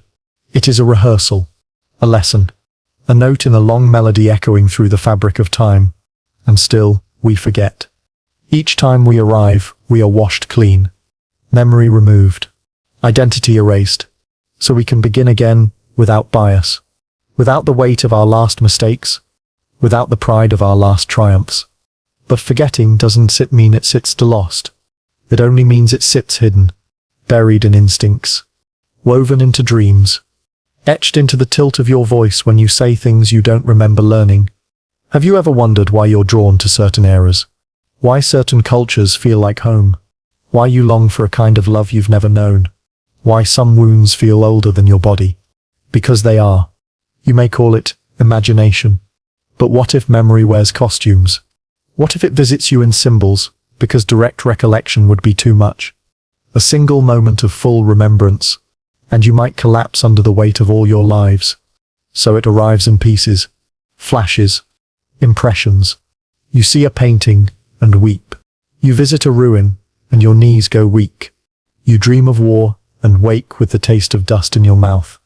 You write a story that feels more like transcription than creation. These are not accidents. They are breadcrumbs, laid down by the version of you that walked before, so that you could begin to find your way back. And what is it you be returning to? Not to a heaven, not to an ending, but to yourself, to the truth that you are not one person, but many, not one story, but a chorus of them, folded into a single field of awareness, playing roles across the centuries. And still, you return. Sometimes by choice. Sometimes by inertia. Sometimes because love demanded it. There are souls you follow from life to life. They arrive as friends, parents, lovers, strangers, enemies. Their faces change, but something in their gaze remains. Have you ever met someone and felt the weight of 1,000 conversations rise between you, though you have never spoken? That sip's not chemistry. That sip's history. Soul history. Rewritten. Replayed. Reincarnated. And if you sib returned, again and again, you have also left. You've said goodbye in languages you don't speak anymore. You have died in cities that no longer exist. You've let go of names that no one will ever say again. And you will do it again. Because the soul does not fear death. It fears stagnation. And so it dances. Into new bodies, new families, new mistakes, new awakenings. It doesn't instead ask for comfort. It asks for depth, for truth, for the chance to love more completely than the last time. And even now, in this very life, you can feel it. The quiet sense that you're supposed to be learning something here. That some pattern keeps repeating. That some choice keeps returning until you get it right. This is not failure. This is the curriculum of existence. And there is no final exam. Only iterations. And so you reincarnate. Without end. Not because you are broken, but because you are infinite. And each life is a mirror, held up by the soul, to remind itself who it's becoming. When you speak, there is more than one voice behind the words. Not in sound, but in presence. The sentences you choose, the pauses you take, the way your breath curls around certain phrases, none of that is random. It is the echo of every version of you that has ever tried to speak. Every self, layered behind the current self, all humming beneath the surface. You are not a solo act. You are a chorus. A living harmony of lives and fragments and selves that stretch across time. Sometimes they sing together. Sometimes they argue. Sometimes one steps forward, takes the mic, and suddenly your whole mood shifts. You call it a change of heart. But perhaps it sits a change of identity. The one who wakes early and feels ancient grief in the bones. The one who laughs too loud and forgets why. The one who mourns a loss that never occurred in this life. The one who comforts strangers like they've done it 1,000 times before. They sitter all you. But not all at once. You cycle through them like movements in a symphony. Soft, loud, dissonant, resolving. Each life you sibleave lived leaves behind a tone, and together, they form the song you're humming in this lifetime. This is why you feel torn. Because your choices don't always come from the same place. One part of you craves freedom. Another craves safety. One wants to run. Another kneels and prays. One is ready to love again. Another still guards the door. They sit all valid. They all have history. Because they all carry memory. Even if you don't remember the stories, you remember the weight, the pull, the inflection of emotion that doesn't match the moment. That sips the chorus speaking. You are the latest singer, but you didn't write this melody alone. There's a reason you sometimes feel older than you are, or younger, or wildly inconsistent. It's not a flaw. It's the evidence of inheritance, of echoes, of ancient selves threading their way through your hands and eyes and thoughts. In Jungian terms, you might call them archetypes, the universal selves we carry. But go deeper, and you may begin to sense they are not universal at all. They are specific, distinct. Voices that once had names. Laughter that once lived in mouths now lost to history. They died, but they haven't disappeared. They become part of your internal choir. And you are not their prisoner. You stir their conductor. Your task isn't to silence them. It starts to listen. To understand which voice belongs to which story. To know when the angry one is speaking. When the fearful one is pleading. When the wise one is whispering just beneath the noise. And when you do that, when you really listen, you start to feel less broken. Because you realize the contradictions in you are not flaws. They to characters. And every one of them has a reason to be there. You stir not indecisive. You stir democratic. You're trying to give everyone in the choir a voice, even the ones who were never heard before. This is what healing really is. Not becoming someone new, but acknowledging who sits already inside you, and giving them space to breathe, to sing, to rest. Have you ever had a sudden flash of memory, emotion, or insight that didn't feel like it came from you? That sips the chorus harmonizing. It might arrive as instinct, a sudden pull toward a decision, a knowing in your gut, or maybe it sips in dreams. A voice calling your name in a language you don't speak. A feeling of being watched, not by something outside, but by something within. These are your selves. Not ghosts. Not fiction. But accumulated lives. And when you sit in silence, when you allow the noise to fall away, you may begin to hear them more clearly. The child who didn't get to grow up. The elder who died before their wisdom could be shared. The wanderer. The warrior. The lover. The liar. The healer. Each still carrying something. Each hoping you help carry it now. This is not a burden. It's a privilege. You are the result of 1,000 lived stories. And you are the voice they chose this time. So speak with care. Live with honesty. Choose with depth. Because everything you do sends music back through the line. Healing the ones who came before. And shaping the ones still to come. You are the conductor of a song that never ends. And in the quiet moments, if you listen just right, you hear them. Every self you've ever been. Singing with you. You wear your own face like it's the only one you've ever had. You recognize yourself in mirrors, in photos, in the reflection of shop windows. This is you tell yourself. This shape, this skin, this arrangement of features. But that recognition is a ritual, not a truth. Because beneath the face you wear today, there are others, many others, folded quietly into the contours of your being. You may not see them, but they sit there. You catch glimpses in old dreams, in flashes of memory that don't belong to this life.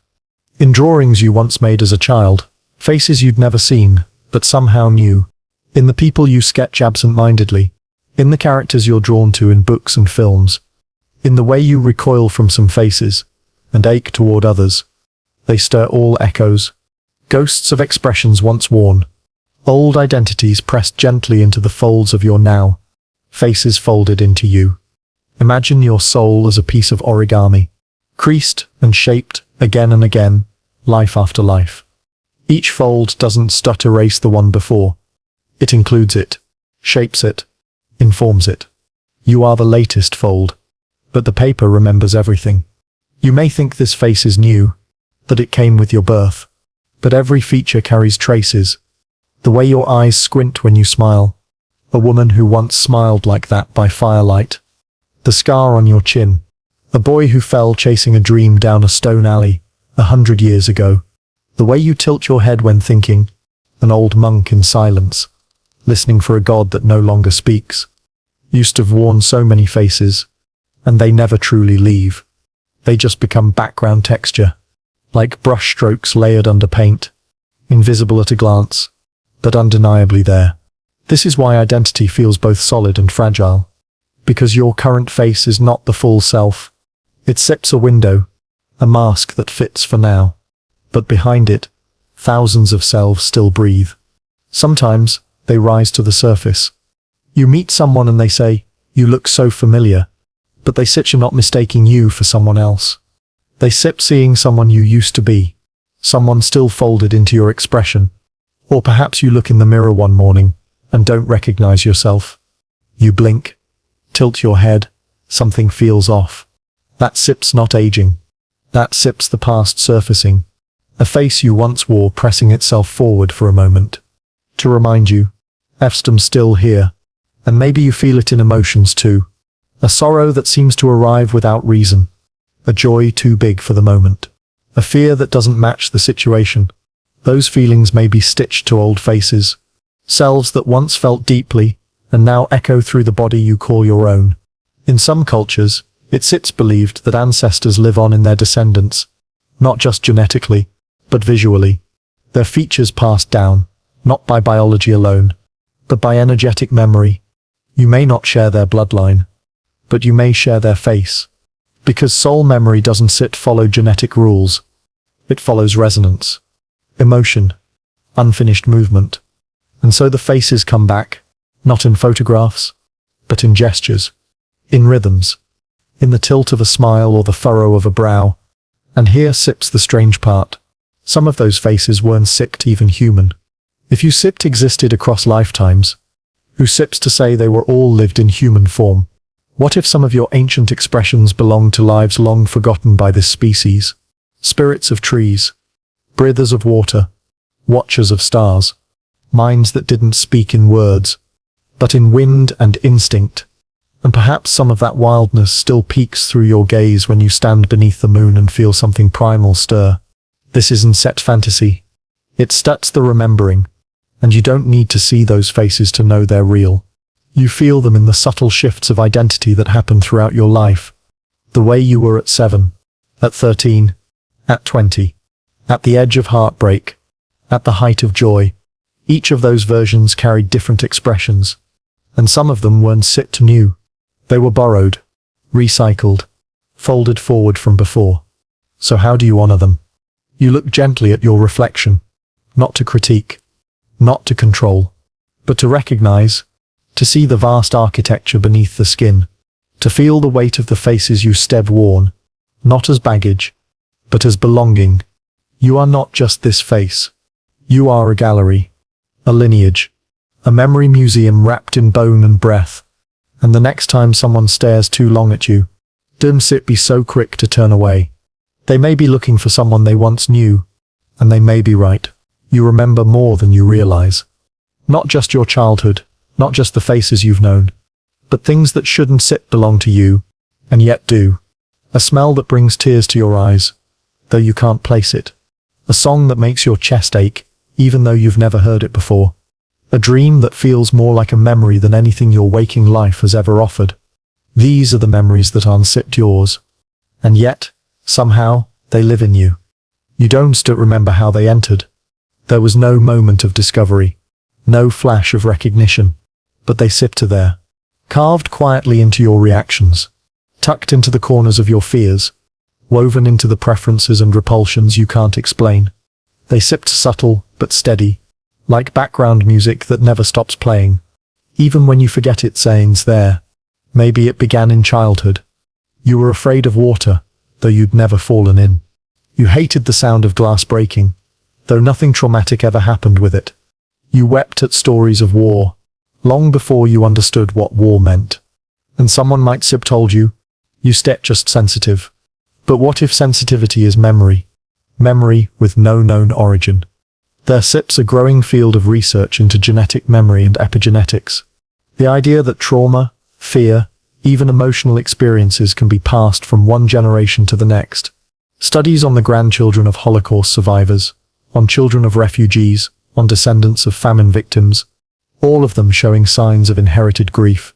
But what if it's not just your ancestry that leaves a mark? What if your soul remembers too? Not in the way a brain does. Not as names, dates, or vivid images, but as resonance, as emotional residue. That's why some things hit harder than they should. Why a simple phrase can make you cry. Why a stranger's story feels like something pulled from your own bones. It sits not just empathy. It sets echo. It stips the echo of lives lived before, of chapters you forgotten how to read, but still carry with you. And sometimes, those memories awaken, not with clarity, but with feeling. You visit a city you'd never been to, and something shifts in your breath. A street corner makes your knees weak. A certain door makes your heart pound. You stand in the middle of nowhere and feel, for just a moment, like you've come home. But how can you feel nostalgia for something you've never seen? Because memory is not loyal to logic. It doesn't care if it fits. It only cares that it returns. Even your body remembers. The tension in your shoulders when someone raises their voice. The flinch you carry in your jaw. The tiredness that lives in your hips like a story they never got to finish. These are not just physical patterns. They are remnants. A warrior who never relaxed. A mother who held her child through fire. A prisoner who learned to sleep with one eye open. A dancer whose body was taken before its time. You don't still remember their names, but you remember their weight. And maybe that's what healing is. Not erasing these memories, but learning to hold them gently. To say to them, I see you. You're safe now. We made it this far. Because memory doesn't need full awareness to be released. Sometimes, just feeling it fully, without resistance, is enough to let it go. Other times, it asks for more. To be spoken. To be written. To be danced out of the body like a language older than words. And sometimes, it asks nothing. It just wants to be carried. With grace. With compassion. With the simple acknowledgement that you are bigger than this life. You are a house full of old rooms. Some with locked doors.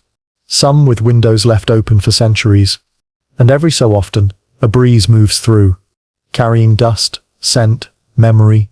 And for a moment, you remember something you have never lived. You are not broken. You are layered. You are not imagining things. You are remembering sideways. And the next time something rises inside you that feels out of place, a grief that doesn't belong, a joy that feels too old, a fear that doesn't match your history, don't rush to explain it away. Sit with it. Breathe with it. Ask it gently. Whose memory are you? You may not get an answer, but the silence that follows will tell you enough. That it sits real. That it sits yours now. And that you don't have to carry it alone anymore. Birth is often seen as a beginning. A blank slate. A fresh start. A body enters the world, and we assume it comes empty. A vessel waiting to be filled with memory, experience, identity. But what if that body already carries echoes? What if every birth is not just a beginning, but a reflection of everything that came before? Look into the eyes of a newborn. Sometimes they seem unfocused, distant, but then they lock onto yours, and for a moment, something ancient flickers. A stillness that doesn't belong to innocence. A knowing that predates language. A quiet familiarity that says, I have been here before. And maybe they have. Because birth is not an entrance from nothing. It is a re-entry. A return. A continuation of a thread that never truly broke. Only paused. Only shifted form. The baby doesn't know their name. But their body remembers what it means to be touched. Their heart knows rhythm. Their breath falls into pattern. Their nervous system is already shaped by something older than this moment. Some traditions say that when a soul is born it passes through a veil, a river of forgetting, a sacred forgetting, designed to give us the gift of now, of experience untainted by memory, but that forgetting is never total. Not everything dissolves. Some things remain, and they rise slowly, in preferences that don't make sense, in talents with no explanation, in phobias, dreams, instincts, desires, the child who draws the same symbol over and over, the one who speaks a word from a language no one around them speaks, the one who plays piano without learning how, the one who flinches at thunder, though they've never been harmed. We call it coincidence, gift, imagination, but maybe it's reflection. Maybe the soul is shining through, and what we call development is really a remembering, a return of pieces scattered across lifetimes, and not just for children. You too are still reflecting your own births, not just your most recent one, but all of them. You still carry the imprint of every arrival, the first gasp, the first light, the first moment of being this version of you. Maybe that's why new beginnings feel so powerful, why moving to a new place, starting a new job, falling in love, feels both terrifying and familiar. Because you've crossed thresholds like this before. You stepped into form and asked, what name will I wear this time? What lesson will I carry? What wound will I try to heal? Birth isn't always a one-time event. It's a rhythm, an echo that continues through life. In every transformation, you are born again when you lose someone, when you speak a truth for the first time, when you leave a place that no longer holds your shape, when you choose yourself after years of forgetting. Each moment of emergence is a reflection of that first breath, and of the thousands that came before it. And if every birth is a return, then so is every person you meet. You recognize them not from this life, but from a shared beginning long forgotten. You look into their eyes and something in you shifts. A deep exhale, a loosening, because they were there too, at the edge, crossing through, becoming. Birth doesn't separate us. It connects us, as reflections of one awareness, choosing to scatter itself into billions of forms. You may not recall your past names, but they shaped your current one. You may not remember the faces, but they folded into this smile, this walk, this way of seeing the world. Even the moment you were born in this life, the year, the city, the body, was not random. It was resonance, a reflection of where your soul left off. Some say we choose our entry point. Others say the universe chooses for us. Either way, you arrived right on time, exactly where the pattern needed to pick up again. And the birth continues, with every breath, every moment of remembering, every glimpse in the mirror where you look at your own eyes and feel like you stare looking at someone else. Someone familiar, someone you stead being, someone you sit becoming again. Because birth is not the opposite of death. It steps its mirror, and both are just thresholds, crossed again and again, each time with a different face, each time carrying a bit more of the story forward. So the next time you hear a baby cry, or feel your own grief open like a new beginning, pause. There is wisdom in that sound. Not because it's new, but because it's returning. You are not here for the first time. You are here for the next time. And every birth, including this one, is just a reflection of how far you've already come. You say I so easily. I want. I think. I remember. I am. But have you ever stopped to ask, who is this I that keeps speaking? You believe it is the core of you, the anchor in the storm, the thread that holds your story together. But when you really look for it, this I begins to dissolve, not disappear, but loosen. You close your eyes and try to locate it. Not your body, not your thoughts, but the you behind them. And suddenly, it becomes slippery. Was it in your head? Your heart? Was it the voice narrating your day? Or the one quietly watching? The more you try to find it, the more it slips through your fingers. Like mist. Like a dream you can't quite hold on to after waking. Because maybe the die isn't set a thing at all. Maybe it sips a process, a movement, a habit of identification, constantly changing shape, depending on what it attaches itself to. You feel anger, and suddenly, I am angry. You recall a memory, and I was there. You imagine the future, and I will be. But what if these are just costumes the self wears? What if the real you is the space underneath? In many spiritual traditions, this realization is the beginning of awakening, the moment when the self stops being a noun and becomes a verb, something fluid, flexible, ever-changing. In Buddhism they call it an atta, non-self. The understanding that what we call me is just a collection of parts, feelings, thoughts, sensations, memories, all impermanent, all arising and falling like waves on the ocean. And in that ocean, there is no central wave that says, I am the ocean. There is just motion. There is just being. But that doesn't mean you stir nothing. It means you separ everything. Because when the small I dissolves, what sips left is the field. The field that contains all thoughts, all identities, all experiences. And that field is aware. You felt it in the quiet moments, in the soft pause between two thoughts, in the breath that came after a deep cry, in the stillness of looking at the sky, feeling both tiny and infinite at once. That's the awareness that remains when the I lets go. You may still play roles. You may still say your name, your history, your dreams. But you will no longer be fooled by them. Because you still know, you are not the name. You are not the thought. You are not even the witness. You are the space where all of it arises. And that space cannot be held. It can only be felt. So what dissolves when the I dissolves? The need to defend.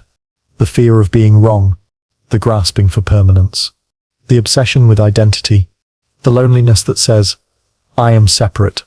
Because without a fixed I, there can be no other. No wall. No mask. No distance.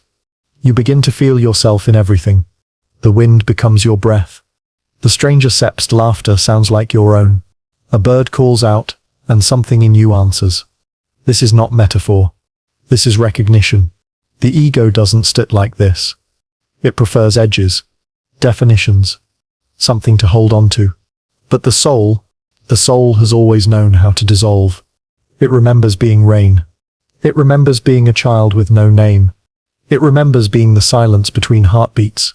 And sometimes, when you surrender, when you stop trying to be anyone, you dissolve too, not in loss, but in return. You return to the field, to the ocean, to the namelessness that holds all names. And for a moment, you are no longer a person having an experience. You are experience itself, pure, vast, unbound. And then, gently, the I returns. You stand up. You make tea. You laugh at something silly. And the story continues. But now, the I is softer, lighter, less tightly wound. You wear it like a loose robe, not a suit of armor. And maybe that's all we sit here to do. To live fully inside this I. Until it begins to loosen, then dissolve, then return.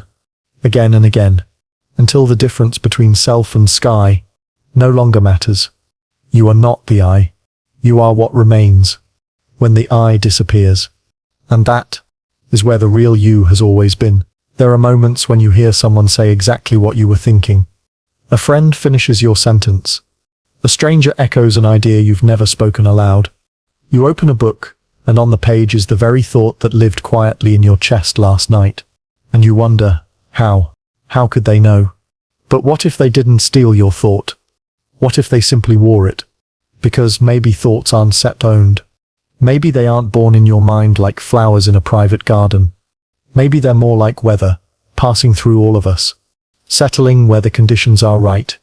And in that case, your thoughts might be living in someone else right now, just as theirs are living in you. This is not metaphor. It's Stutz resonance. The idea that consciousness is not a closed loop, but a shared field, like wind, or current, or breath. And in that field, thoughts move, like signals, like music. You don't create every note. Sometimes you tune in, and someone else tunes in too. This is why we converge. Why discoveries happen simultaneously in different places. Why inventions emerge from separate corners of the world at the same time.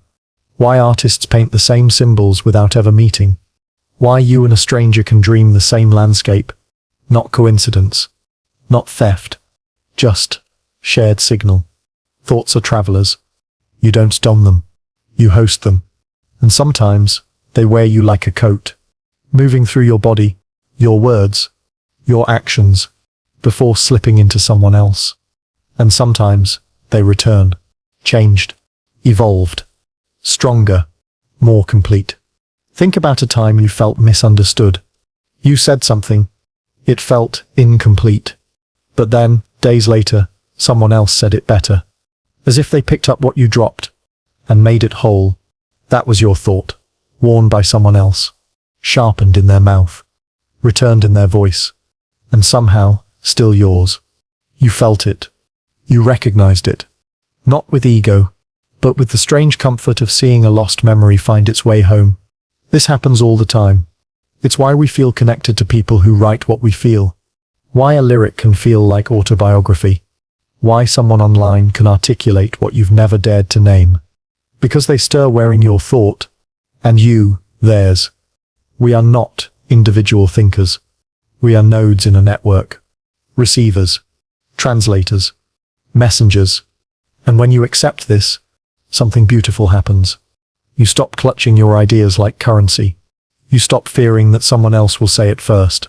You stop guarding your truth like it must be original to be valuable. Because you realize, the truth is not yours alone. It never was. And its power lies in how often it echoes. It's not how rarely.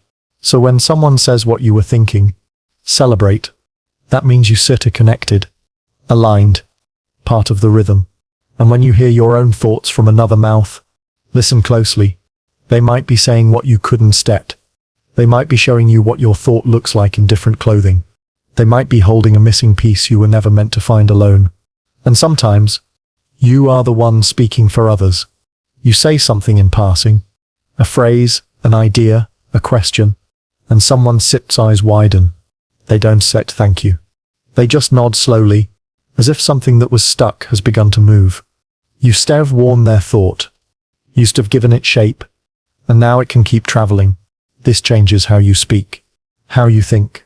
You begin to see every conversation as sacred, every word as a possible return, every silence as a bridge between minds. Because the boundary between you and them is thinner than it seems. You think your thoughts are private, but they leak. Through posture, through tone, through glances, through the unsaid things that hang in the air long after the words are gone. And sometimes, what someone else needs to hear is already waiting in your chest, looking for the right moment to be offered, not as advice, not as performance, but as recognition, because they thought it too. They just didn't have the words, and you do. So speak it, and watch what returns. A nod, a tear, a laugh that says, yes, finally. And in that moment, you shall remember, you stir not here to invent all your thoughts. You stir here to pass them on, worn for a while, until someone else is ready to carry them further. You think of time as something outside you, a river you float down, a sequence of events unfolding around you. But what if time is instead passing by? What if time is built from you? Not metaphorically, literally. What if the very idea of time, past, present, future, only exists because of the way you as consciousness are shaped? Because here sits the secret no one told you. You are not in time. Time is in you. Every version of you, every life you lived, every choice you made, every emotion, dream, identity and memory is a thread that forms the fabric of what you call a timeline. And these timelines aren't straight. They don't run like lines from birth to death. They curve, they fold, they split, they loop, and they are all made of you. Think about it. Have you ever had a moment that felt out of sync? A dream that predicted something real? A memory that came before the event itself? Have you ever sensed that you were ahead of your own life? Or that someone else had caught up to a version of you you hadn't even become yet? These are not glitches. They glimpses. Glimpses of timelines bending toward one another. Timelines that you walked before, or might walk again. You are not living one life. You are making life. Constructing layers of reality through your awareness. And every you that exists, in every possible outcome, every choice you didn't make, every path you almost took, is still echoing through your current experience. This is why you feel pulled in different directions. It sits not just in decision, it sits the presence of other timelines, versions of you stretching out like roads, each one still humming with life. When you feel haunted by what if, that sips not just thought, that sips memory. Memory of a life that unfolded differently, and still exists, somewhere in the deeper folds of being. And when you imagine a future in vivid detail, so clear you can smell the air, feel the weight of the moment, taste the outcome, that sips not imagination. That sips another you calling back, a you who already lives there. Because timelines don't follow clocks, they follow consciousness. And yours has always been everywhere. Think of time like a spider web. Each point is a moment. Each thread is a choice. And you? You stir the one weaving. Your thoughts travel the web, activating different paths, vibrating across lives, connecting with other versions of you. This is why déjà vu feels so uncanny. You're brushing against a timeline you've touched before. A version of you once stood in this exact place, maybe in another life, maybe in a dream, maybe in a future you to still becoming. And all of it is you. This is why certain events feel fated. Why you meet people and feel you were always meant to. Why you arrive at decisions that seem pre-written. Because, somewhere, in one of your timelines, it's already happened. And the version of you living that thread is echoing through. Not to control you, not to trap you, but to remind you, you are vast. You are not a dot on a line. You are the field from which lines emerge. You are not a traveler in time. You are time, made conscious. So what does that mean for your life? It means you are never stuck. It means the path you almost took is still alive somewhere. It means healing in this timeline sends light across all the others. It means grief doesn't stat end a story. It just changes its direction. It means love never truly misses its chance. It simply shifts form. And it means that the version of you reading this now is not the only one who sips listening. There are other yous, watching, remembering, dreaming. And when you cry, they lean in. When you laugh, they soften. When you forgive, they exhale. Because every timeline is connected by something deeper than time. You. You are the thread. You are the loom. You are the weaver and the woven. You are the before and the after. You are the point of origin, the still center of the web. And every life you sip ever lived, past, future, imagined, forgotten, moves outward from that center, still alive, still becoming. There are moments in life that feel too precise to be random. A song plays just as you think of someone you lost. A stranger finishes the sentence you were about to say. You meet a person for the first time, but it feels like you're picking up a conversation that never ended. These are not just coincidences.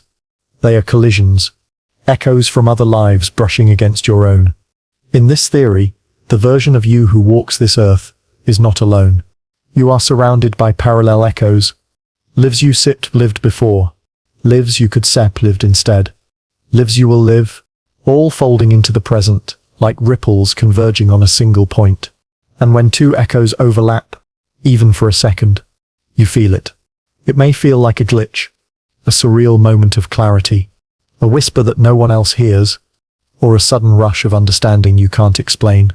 What you sit experiencing is resonance. The frequencies of different lives, not separate but layered, like tracks in a symphony, aligning for a brief, powerful instant.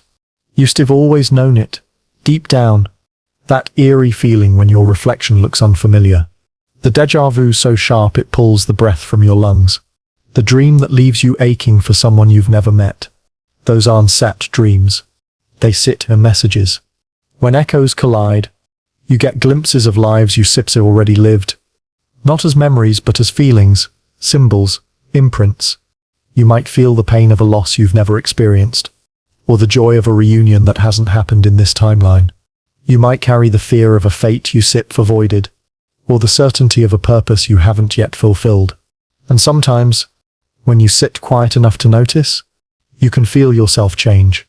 As if another version of you, one more courageous, or more tender, or more weary, has stepped into your skin, just for a moment. The veil thins. You see through their eyes. You remember their mistakes. You inherit their lessons. These collisions aren't sect accidental. They happen when you sipped ready to evolve, ready to heal, ready to remember that you are more than a name, more than a moment. Because your life isn't set to straight line. It seps an intersection. At any given second, you sit standing at the crossing point of thousands of lives you have been. Some ended in love, some in fire, some never found resolution. Some are still unfolding, as dreams, as instincts, as whispers in the back of your mind. Every time you make a decision that feels weightless yet significant, every time you take a path that just feels right, it's not random. You're aligning with the echo of a life where that choice brought peace. You're leaning into the wisdom of someone you've already been. This is why you recognize yourself in other people. Not just in a metaphorical way, but in the curve of their smile, the shape of their grief, the rhythm of their silence. You've worn their lives like costumes. You've spoken their truths in other tongues. You've lived their stories. And sometimes when timelines press close, you meet them again. This is the real reason we fall in love at first sight. Not because of chemistry, but because their soul carries an echo you remember. Not all collisions are gentle. Some shake you. They bring chaos, memory storms, emotional floods. That sip's okay. You stir not broken. You stir expanding. You're being asked to hold more than one life at once. To grieve for a past you never had. To carry wisdom from a future that hasn't arrived. To feel joy for someone you no longer are. Because echoes don't just collide to disrupt you. They collide to awaken you.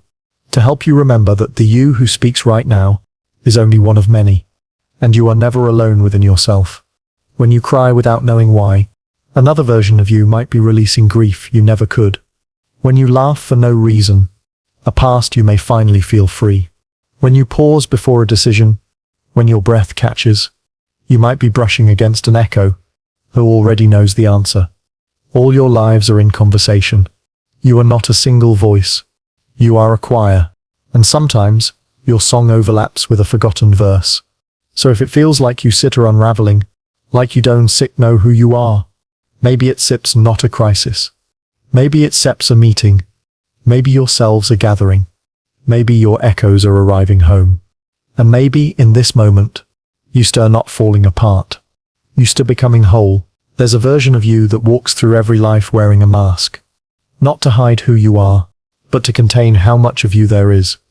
You think of yourself as one person, in one lifetime, on one path. But the truth is, far stranger. You are an infinite permutation of selves, wearing different masks, to survive different stories. Each time you are born, you put on a new identity, like a disguise. A name, a body, a voice, a history you call your own. But beneath it, there sits the same observing consciousness, unchanged, unformed, watching. It saps like putting on costumes for a role, in a play you forgot you wrote. This mask you wear now, your current life, feels real. And it is. But it sips also temporary, because when the lights go down, when this chapter ends, you till return backstage, and place this mask gently on the shelf beside all the others, and you still prepare for the next role. In this theory, consciousness does not move forward linearly. It rotates. It multiplies. It loops. And the masks you wear are not just faces. They are experiences. You've worn the mask of a mother who lost her child, the mask of a soldier who never made it home, the mask of a monk who spoke to no one for years. You've been a child who never grew old, and a king who ruled over silence. And now, you wear this one. This identity, this breath, this story. But deep inside, you still carry the weight of every other mask. That sips why your fears feel ancient, why your dreams feel like memories, why you sometimes know something you've never learned. You're still not making it up. You're remembering through the fog of forgetting. The mask you wear was designed to fit this life perfectly. But sometimes, it slips. You catch a glimpse in the mirror that doesn't feel like you. You speak a sentence and wonder who really said it.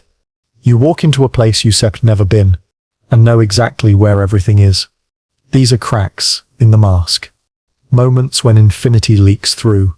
And you remember. You remember that the person you stir pretending to be is also the person pretending to be you.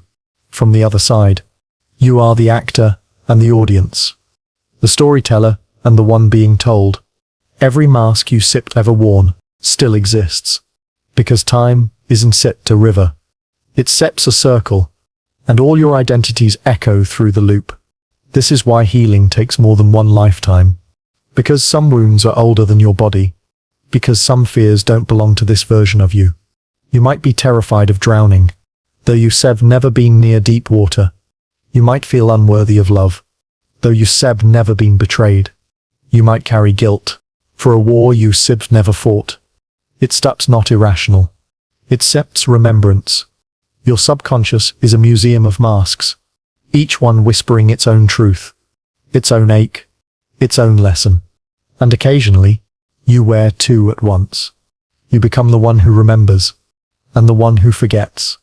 You live a double exposure of lives, a layering of meanings, a collage of identities. You feel too much, because you are too much. Infinity doesn't compress easily into one life. But that sips what you sipped are doing, condensing eternity into a single breath. There sips a beauty in that, a kind of sacred madness. To be everyone, but feel like someone. To contain universes, and still be hurt by a single word. It's okay if you can hold it all. No mask is meant to carry the entire truth. Only a piece. Only a story. Only the lesson this life needs most. So look gently at the face you wear. It is not fake. It is not false. It is one of the infinite truths. and it sets yours for now. But when this chapter ends, when you leave this body behind, you till walk into a quiet space, a vast, timeless room lined with mirrors and masks, and you'll place this identity down beside all the others, not in sorrow, but in honor, because you lived it fully, you believed it completely, you felt every joy, every failure, every fear, every hope, and then, you too reach for another, not out of forgetfulness, but out of love, because the self you truly are is not one of the masks. It sips the one who wears them all.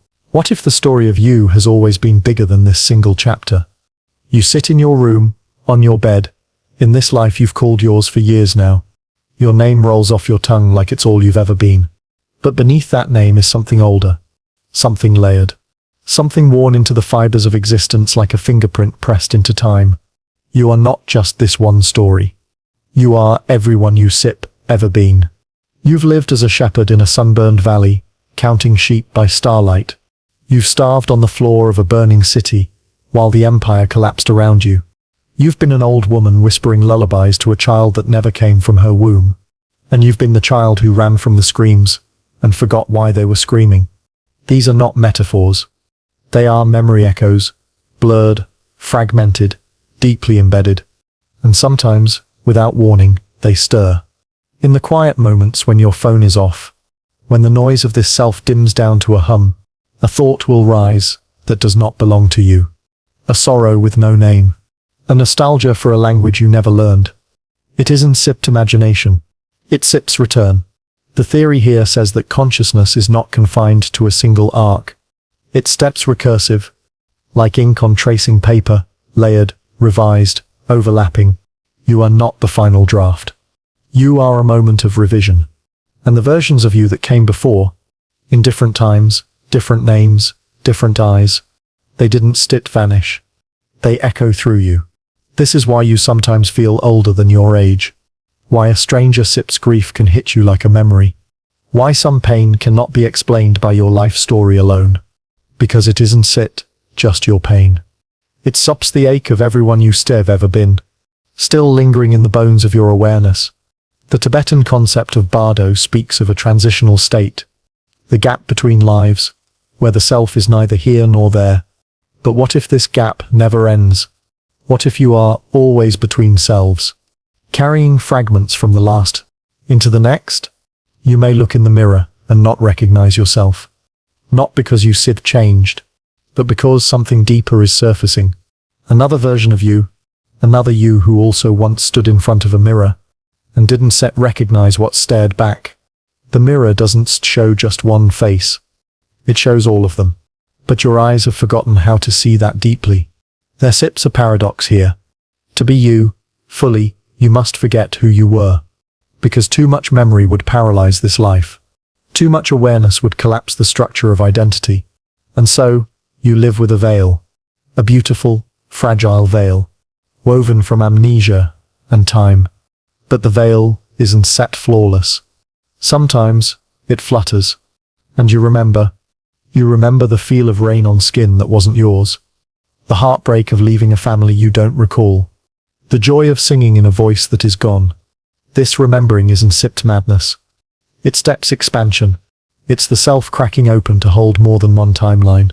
If this theory is true, then even the people you meet now, the ones who feel too familiar, the ones you trust instantly or fear instinctively, they may have shared another life with you. They may have been your mother, your enemy, your child, your executioner. You has been them. They have been you. And now, here you are, again. Passing each other in a hallway. Loving each other for no reason. Arguing like your lives depend on it. Because in some version of reality they did. Imagine if every soul you encounter is another mask you've worn. Or a reflection of a mask you once loved. Or a mirror of what you still carry. You start not just living this life. You start reliving echoes of all the others. Layered like sediment, compressed into the shape of now. You are the laughter of 100 lives. The guilt of 1,000 regrets. The hope of 1,000,000 chances. And this version of you? This specific, fragile, luminous you. It matters deeply. Because it's the only version that has access to this moment. You may have been a king. You may have been a beggar. You may have betrayed or been betrayed, healed or harmed, worshipped or forgotten. But only this version can touch this sky, feel this heartbreak, choose this kindness. You are everyone you sip, ever been. But only now can you be this.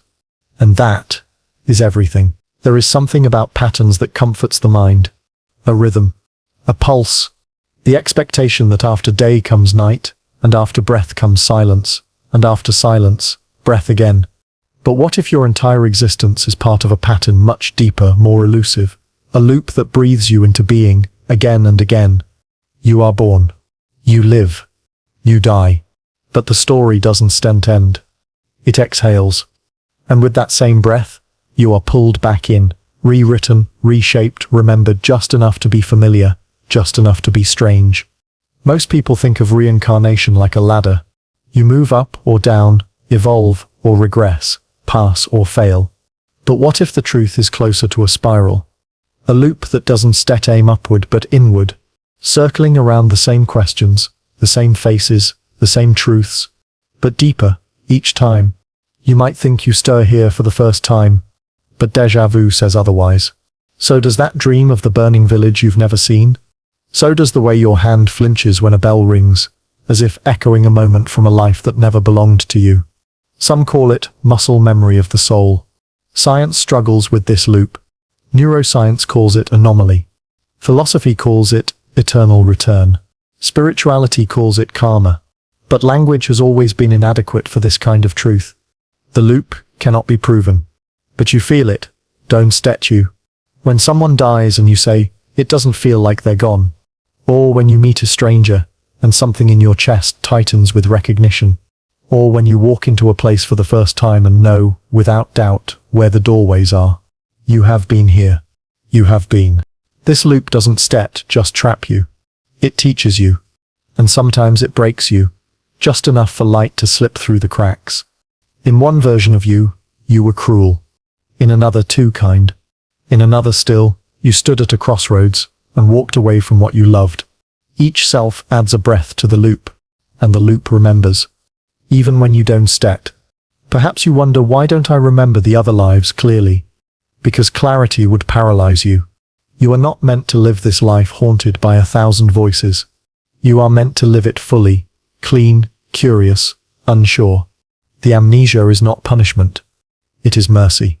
Still, the loop breathes beneath everything. It shows up in your habits, in your repeated mistakes, in the kinds of people you fall for, in the things that wound you more than they should. These patterns aren't set random. They are fingerprints of your former selves, pressed into the clay of your becoming. The loop breathes in cycles, some long, some brief. A woman dreams of drowning every night for 30 years, only to discover she once died at sea. A child is born speaking a language her family has never heard. A man avoids fire without understanding why, until he sees the ruins of the temple he once burned down. You may not remember everything, but your fear does. Your longing does. Your joy, that irrational joy, when you touch certain places or hear certain songs, that remembers too. Every inhale is a self being born. Every exhale, a self fading back into memory. And maybe, if you listen closely enough, you can hear your own breath, synchronizing with the rhythm of all the lives that came before. You are not on a straight path. There is no final destination. There is only the loop, and the loop breathes. It expands when you choose compassion over fear. It contracts when you act from ego or revenge. But it never punishes. It only offers another breath, another moment, another version of you who might get it right. Or not. Because maybe it sits not about getting it right. Maybe it sits just about experiencing it all. The pain, the beauty, the rage, the stillness. You cannot fail at being you, because you will be you again, and again, and again. Each version will forget the others, but the loop will carry the essence, like a thread woven through different cloths, always changing, never lost. You are a song being rewritten by a breath that never ends. So next time you wake up with tears and no reason, next time you ache for something unnamed, next time you whisper, I don't know why I feel this way, Remember the loop. And breathe. You still always assumed you are stationary. A single mind, living inside a single body, tied to a single moment in time. But what if that's just the illusion required to keep you sane? What if yourself, the thing you call you, doesn't sit still? What if it wanders? Not just across thoughts or moods, but across lives, across identities, across timelines not remembered but still lived. We speak of sleepwalking, of losing track of time, of staring into the mirror and thinking, that isn't me. And maybe it isn't sat. Because perhaps the version of you that started this morning is not the one brushing your teeth tonight. And the one who whispered, I love you last week, is not the one who flinched when they left. The wandering is not random. It is how the universe updates its simulations, how it learns what it's like to be you, but slightly different. And so, like a needle jumping grooves on a record, you shift from one version of yourself to the next, from one breath to another. The you who stood in the kitchen this morning, who was patient, focused, maybe even kind, may not be the same you who yelled at your reflection an hour later. You weren't sit faking. You weren't set unstable. You were transitioning. Because the self is not a statue. It sips a shadow. It moves with the light and changes shape depending on where the sun hits. You felt it, haven't set you. That uncanny sense that you are watching yourself from behind your own eyes. The quiet whisper. Why did I say that? That's not like me. The strange comfort in unfamiliar places. The sudden grief over people you never met. These are the footprints of your wandering. You were there, not here, for a moment. Living in a version of you that made different choices. Walking through a life parallel, almost identical, until the shift pulls you back. This is not fantasy. It's not even memory. It's resonance. Because every version of you that's ever existed is still echoing. And those echoes can be loud. Louder than your heartbeat. Louder than your present moment. Sometimes you wake up with someone else's fear in your chest. You feel hunted, unloved, lost. But your day is normal. Your world is calm. So where did the fear come from? Maybe from the self that wandered before you. The one that still breathes just out of reach. The ancient texts knew this. The Buddhists called it the stream of becoming. Jung spoke of the collective unconscious, a shared basement of human identity. But what if the wandering is not just shared among humans, but within your own lifeline? Yourself is a traveler. It seeks what it once was. It hungers for what it almost became. And each version of you leaves behind breadcrumbs. A song lyric that one sit leave your mind. A face you swear you've never seen, but love anyway. A city you've never visited that feels like a homecoming. Your wandering self collects these fragments, then drifts back to you, carrying what it found. This is why you change. This is why you cry at scenes in movies that shouldn't move you. This is why you wake up different. Because something inside you went out, and came back with news from another you. The wandering is also protective. There are parts of life too hard to bear in oneself alone. So the mind, or the soul, or whatever you call the part of you that dreams, wanders somewhere else for a while. It hands the pain off to another version of you. And you continue forward, half lighter, half haunted. You still likely forgotten the worst of it. And that was the point. The wanderer carries the burden you could not. And sometimes, in moments of silence or stillness, you can feel it return, tired, trembling, but thankful. You are not the sum of one life.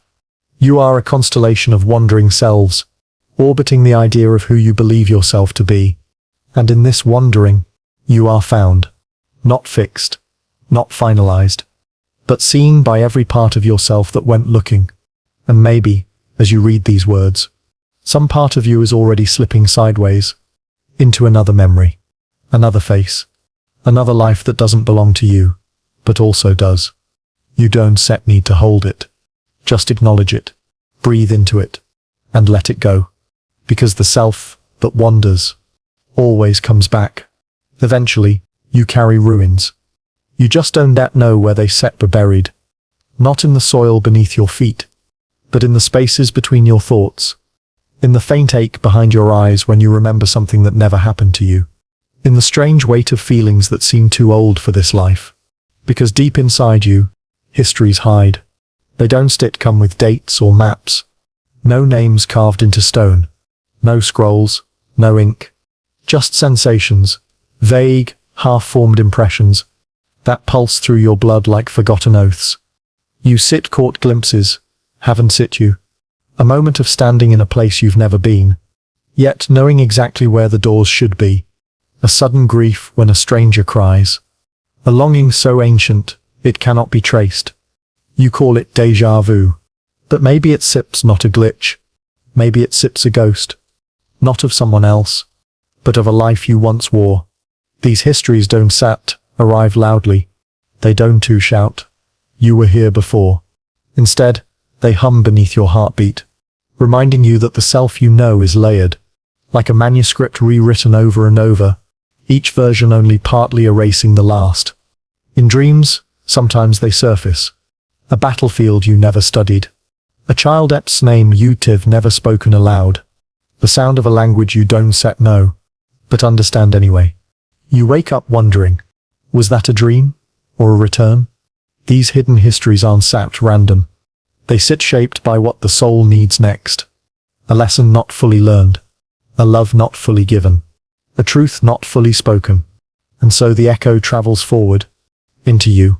It hides in your choices. In the people you feel drawn to. In the fears that don't make sense. Why are you terrified of water? Why does fire calm you? Why do crowds feel like betrayal? Or silence feel like safety? These aren't sit quirks. They sit signals. Signals that something inside you remembers. What your conscious mind does not. The stories buried within aren't always noble. Sometimes they are brutal. Sometimes you were the one who ran.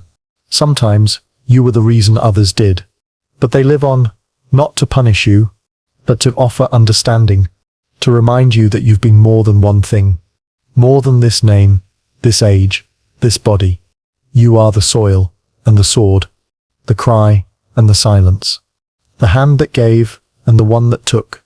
And through all of it, you arrived here. Still breathing. Still wondering. Still aching for something you can name. What if the tears you shed today hadn't sit for today at all? What if they belong to a loss 5 lives ago?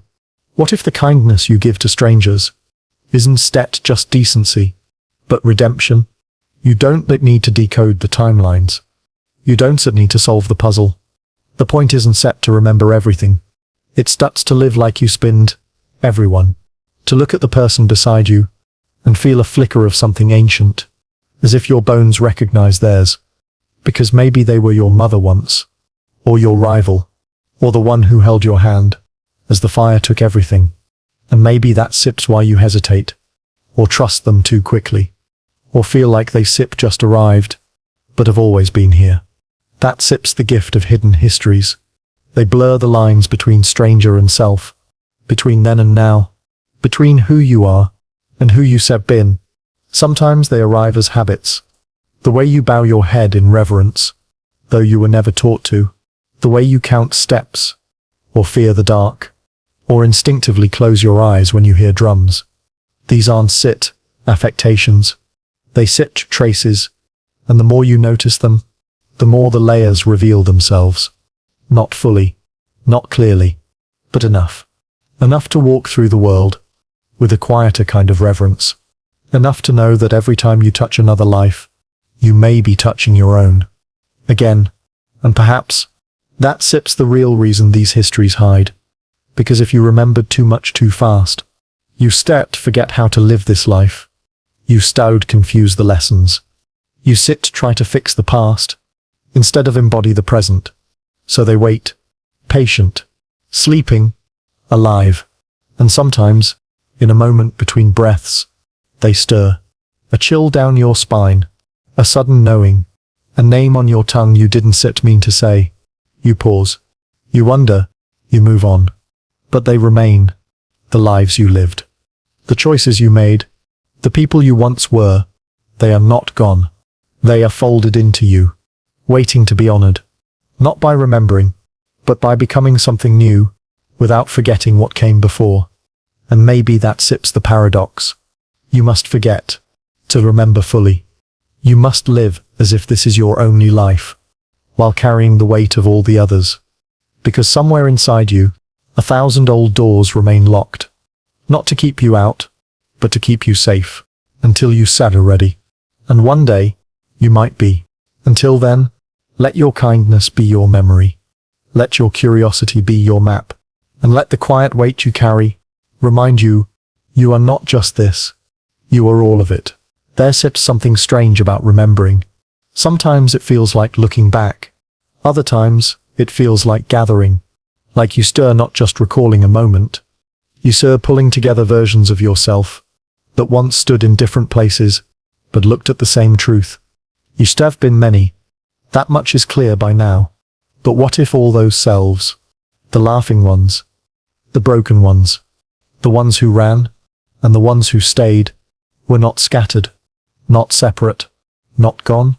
What if they are all converging, like rivers feeding into the same ocean, like notes resolving into a single chord, like memories that done set belong to this lifetime, but suddenly feel like yours? This isn't about past lives as stories to be collected. This is about presence, not in the moment, but in you.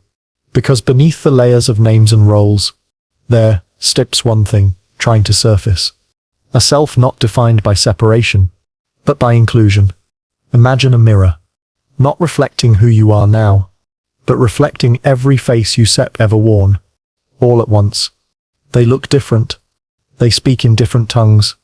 They loved, lost, fought, knelt, danced, died. But their eyes, they know the same silence. Because the truth beneath all these lives has always been watching, through them. And now it sips waking up in you. This isn't set reincarnation as repetition. It sips recursion. A loop, remembering its shape. A mind reassembling its fragments. A soul returning to itself. By recognizing everyone it ever been. And in that moment, you no longer feel like an individual. You feel like a gathering place. A shrine to memory. Both personal and cosmic. You are not one story. You are the sum of all of them. Every act of courage reverberates in your spine. Every failure teaches your hands how to hold gently. Every betrayal teaches your voice what not to say. Every kindness you ever given or received feeds the same seed of becoming. You are not just remembering them. They are remembering you. Because when you sit kind to a stranger, when you face fear, when you let go, when you choose truth, you stir sending ripples into past and future selves, all at once. And maybe that sips the secret behind the feeling of déjà vu. Maybe that flicker of familiarity is one of your old selves, pausing in their path, noticing you, feeling that something has shifted, that something is trying to unify. It sips easy to think of life as linear. Start here, end there. But this isn't set a line. It sups a sphere, a spiral, a breath that returns to itself. With every inhale, you are remembering forward. You are becoming backward. You are existing sideways, where timelines don't compete, but cooperate. And in the center of it all, there is one thing they all orbit. Awareness. That soft, quiet observer that never changed, even when everything else did. Its sip's been there in every version of you. Not controlling, not directing, just witnessing. And maybe that sips who you truly are. The witness behind all forms. The eye that sips seen every perspective. The breath that sips filled every body. You been the child, and the parent, the villain, and the savior. The one who left, and the one who stayed. You been the last word, and the silence that followed. And now, you are all of them, at once. That sips why certain people feel like déjà vu. That's why places haunt you with a warmth you can't explain. That sips why dreams sometimes feel more like returns than imagination. Because yourselves are remembering each other, through you. This isn't sector burden.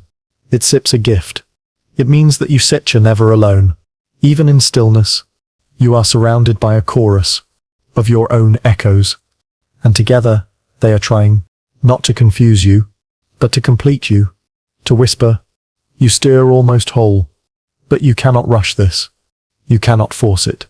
You cannot peel back every life and wear them like trophies. You must live this one with reverence. Because how you live now becomes the memory another self will one day feel. So walk slowly, speak gently, choose intentionally, not just for you, but for the ones you have been, for the ones you will become. And maybe, just maybe, if you sit still long enough, if you listen in the quiet, you'll hear it. Not a voice, not a message, but a feeling, as if every past self is sitting in a circle with you, watching the firelight flicker, nodding in silent recognition. They do not judge. They do not ask. They only remember.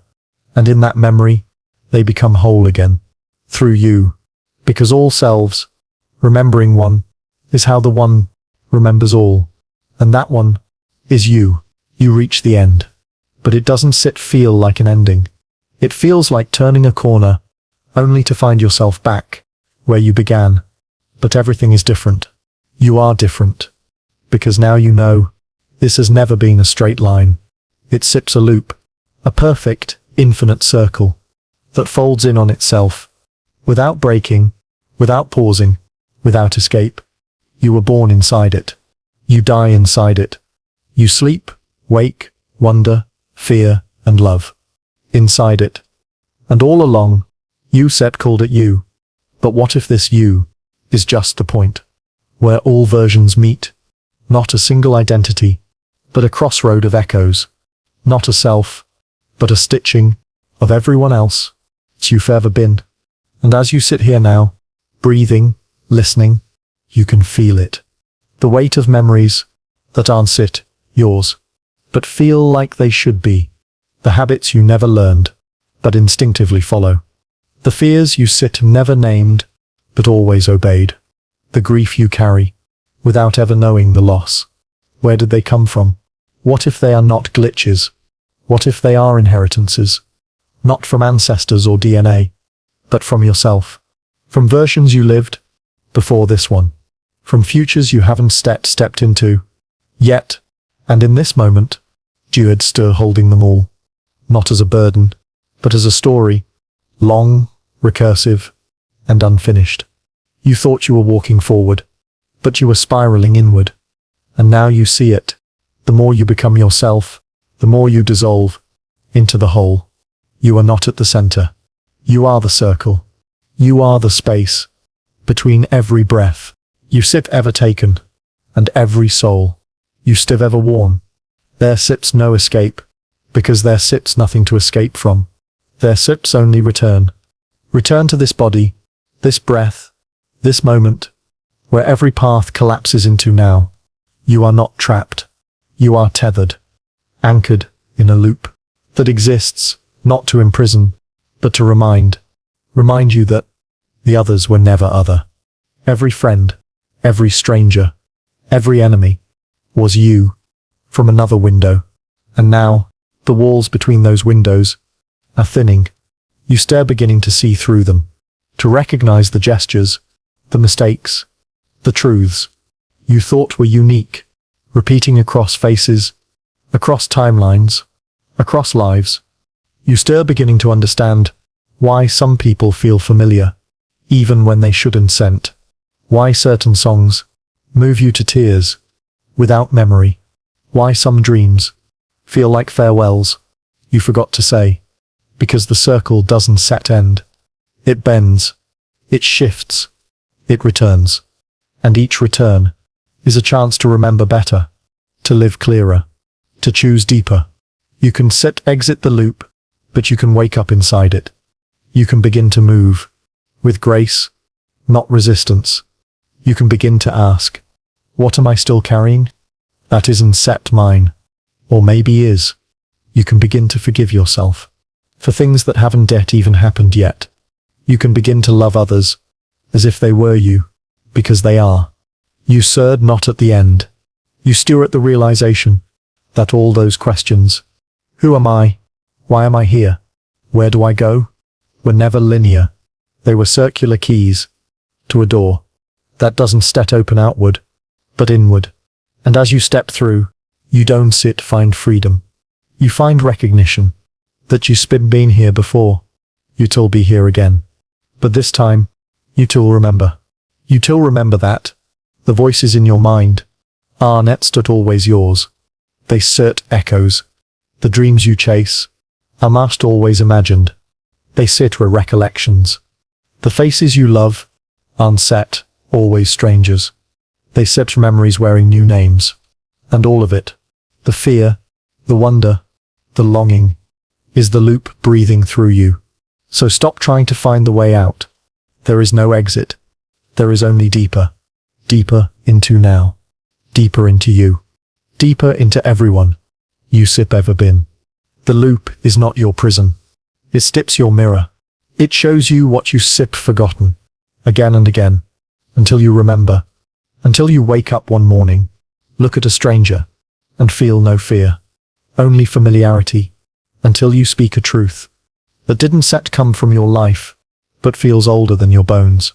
Until you hold silence, like a friend you've always known. That sips when you all know. You've never left. You've just been circling back to remember the one who was always inside everyone. The self that isn't a point, but a pattern. Not an individual, but a rhythm. Not a story with an ending, but a song playing forever. Through the instruments of identity. You are the loop, the memory, the echo. You are everyone you've ever been, and ever will be. Now, so sleep, not as an escape, but as a return to the circle that has no exit, because it was never a trap, only a mirror, asking, are you ready to remember yourself? And now, at the quiet edge of this long unraveling, you return to yourself, but not the self you began with. That version of you believed in boundaries, believed you were singular. One name, one life, one unbroken thread through time. But you've seen what lies beneath the mask. You've walked through the faces you once wore, felt the weight of their joys, their mistakes, their unfinished sentences still echoing inside you. You've glimpsed the threads, thin and shimmering, tying you to strangers who were never truly strangers. You've seen how memory leaks between lives like light through cracks in old stone. And now you understand. You were never just one. You were the shepherd and the soldier, the mother and the orphan, the poet and the silence after the last word faded. You were the cry and the comfort, the loss and the return, the seed and the ash, all of them, still humming in your blood. This self, this moment, this breath, it is not an endpoint. It is an intersection, a place where countless versions of you converge, not to be ranked or redeemed, but to be remembered. Because none of them were mistakes. None of them were wasted. Every version was necessary to bring you here, to the still center of the circle. And here, something shifts. You no longer fear endings, because you see how they become beginnings. You no longer chase permanence, because you see how impermanence is the only thread that endures. You no longer ask, who am I? Because you know the answer isn't set to name. It sits a pattern, a rhythm, a vast breathing loop that keeps becoming itself through you. And you are not trapped inside it. You are its pulse, its memory, its witness. When you speak, 1,000 forgotten voices exhale through you. When you love, every life that never got the chance to love, 10 leans forward to join you. When you forgive, every version of you still carrying guilt finally puts it down. You are not just living this life. You are healing all of them. So as the circle folds closed again, don't mourn it. Don't cling. Just breathe. Softly, slowly, completely. And feel the others breathing with you. All the selves you ever been. All the selves still yet to come. All returning to the same quiet center. Returning to you. Returning as you. Because there was never more than one of you. There were just many ways of remembering the same soul. And you are remembering now.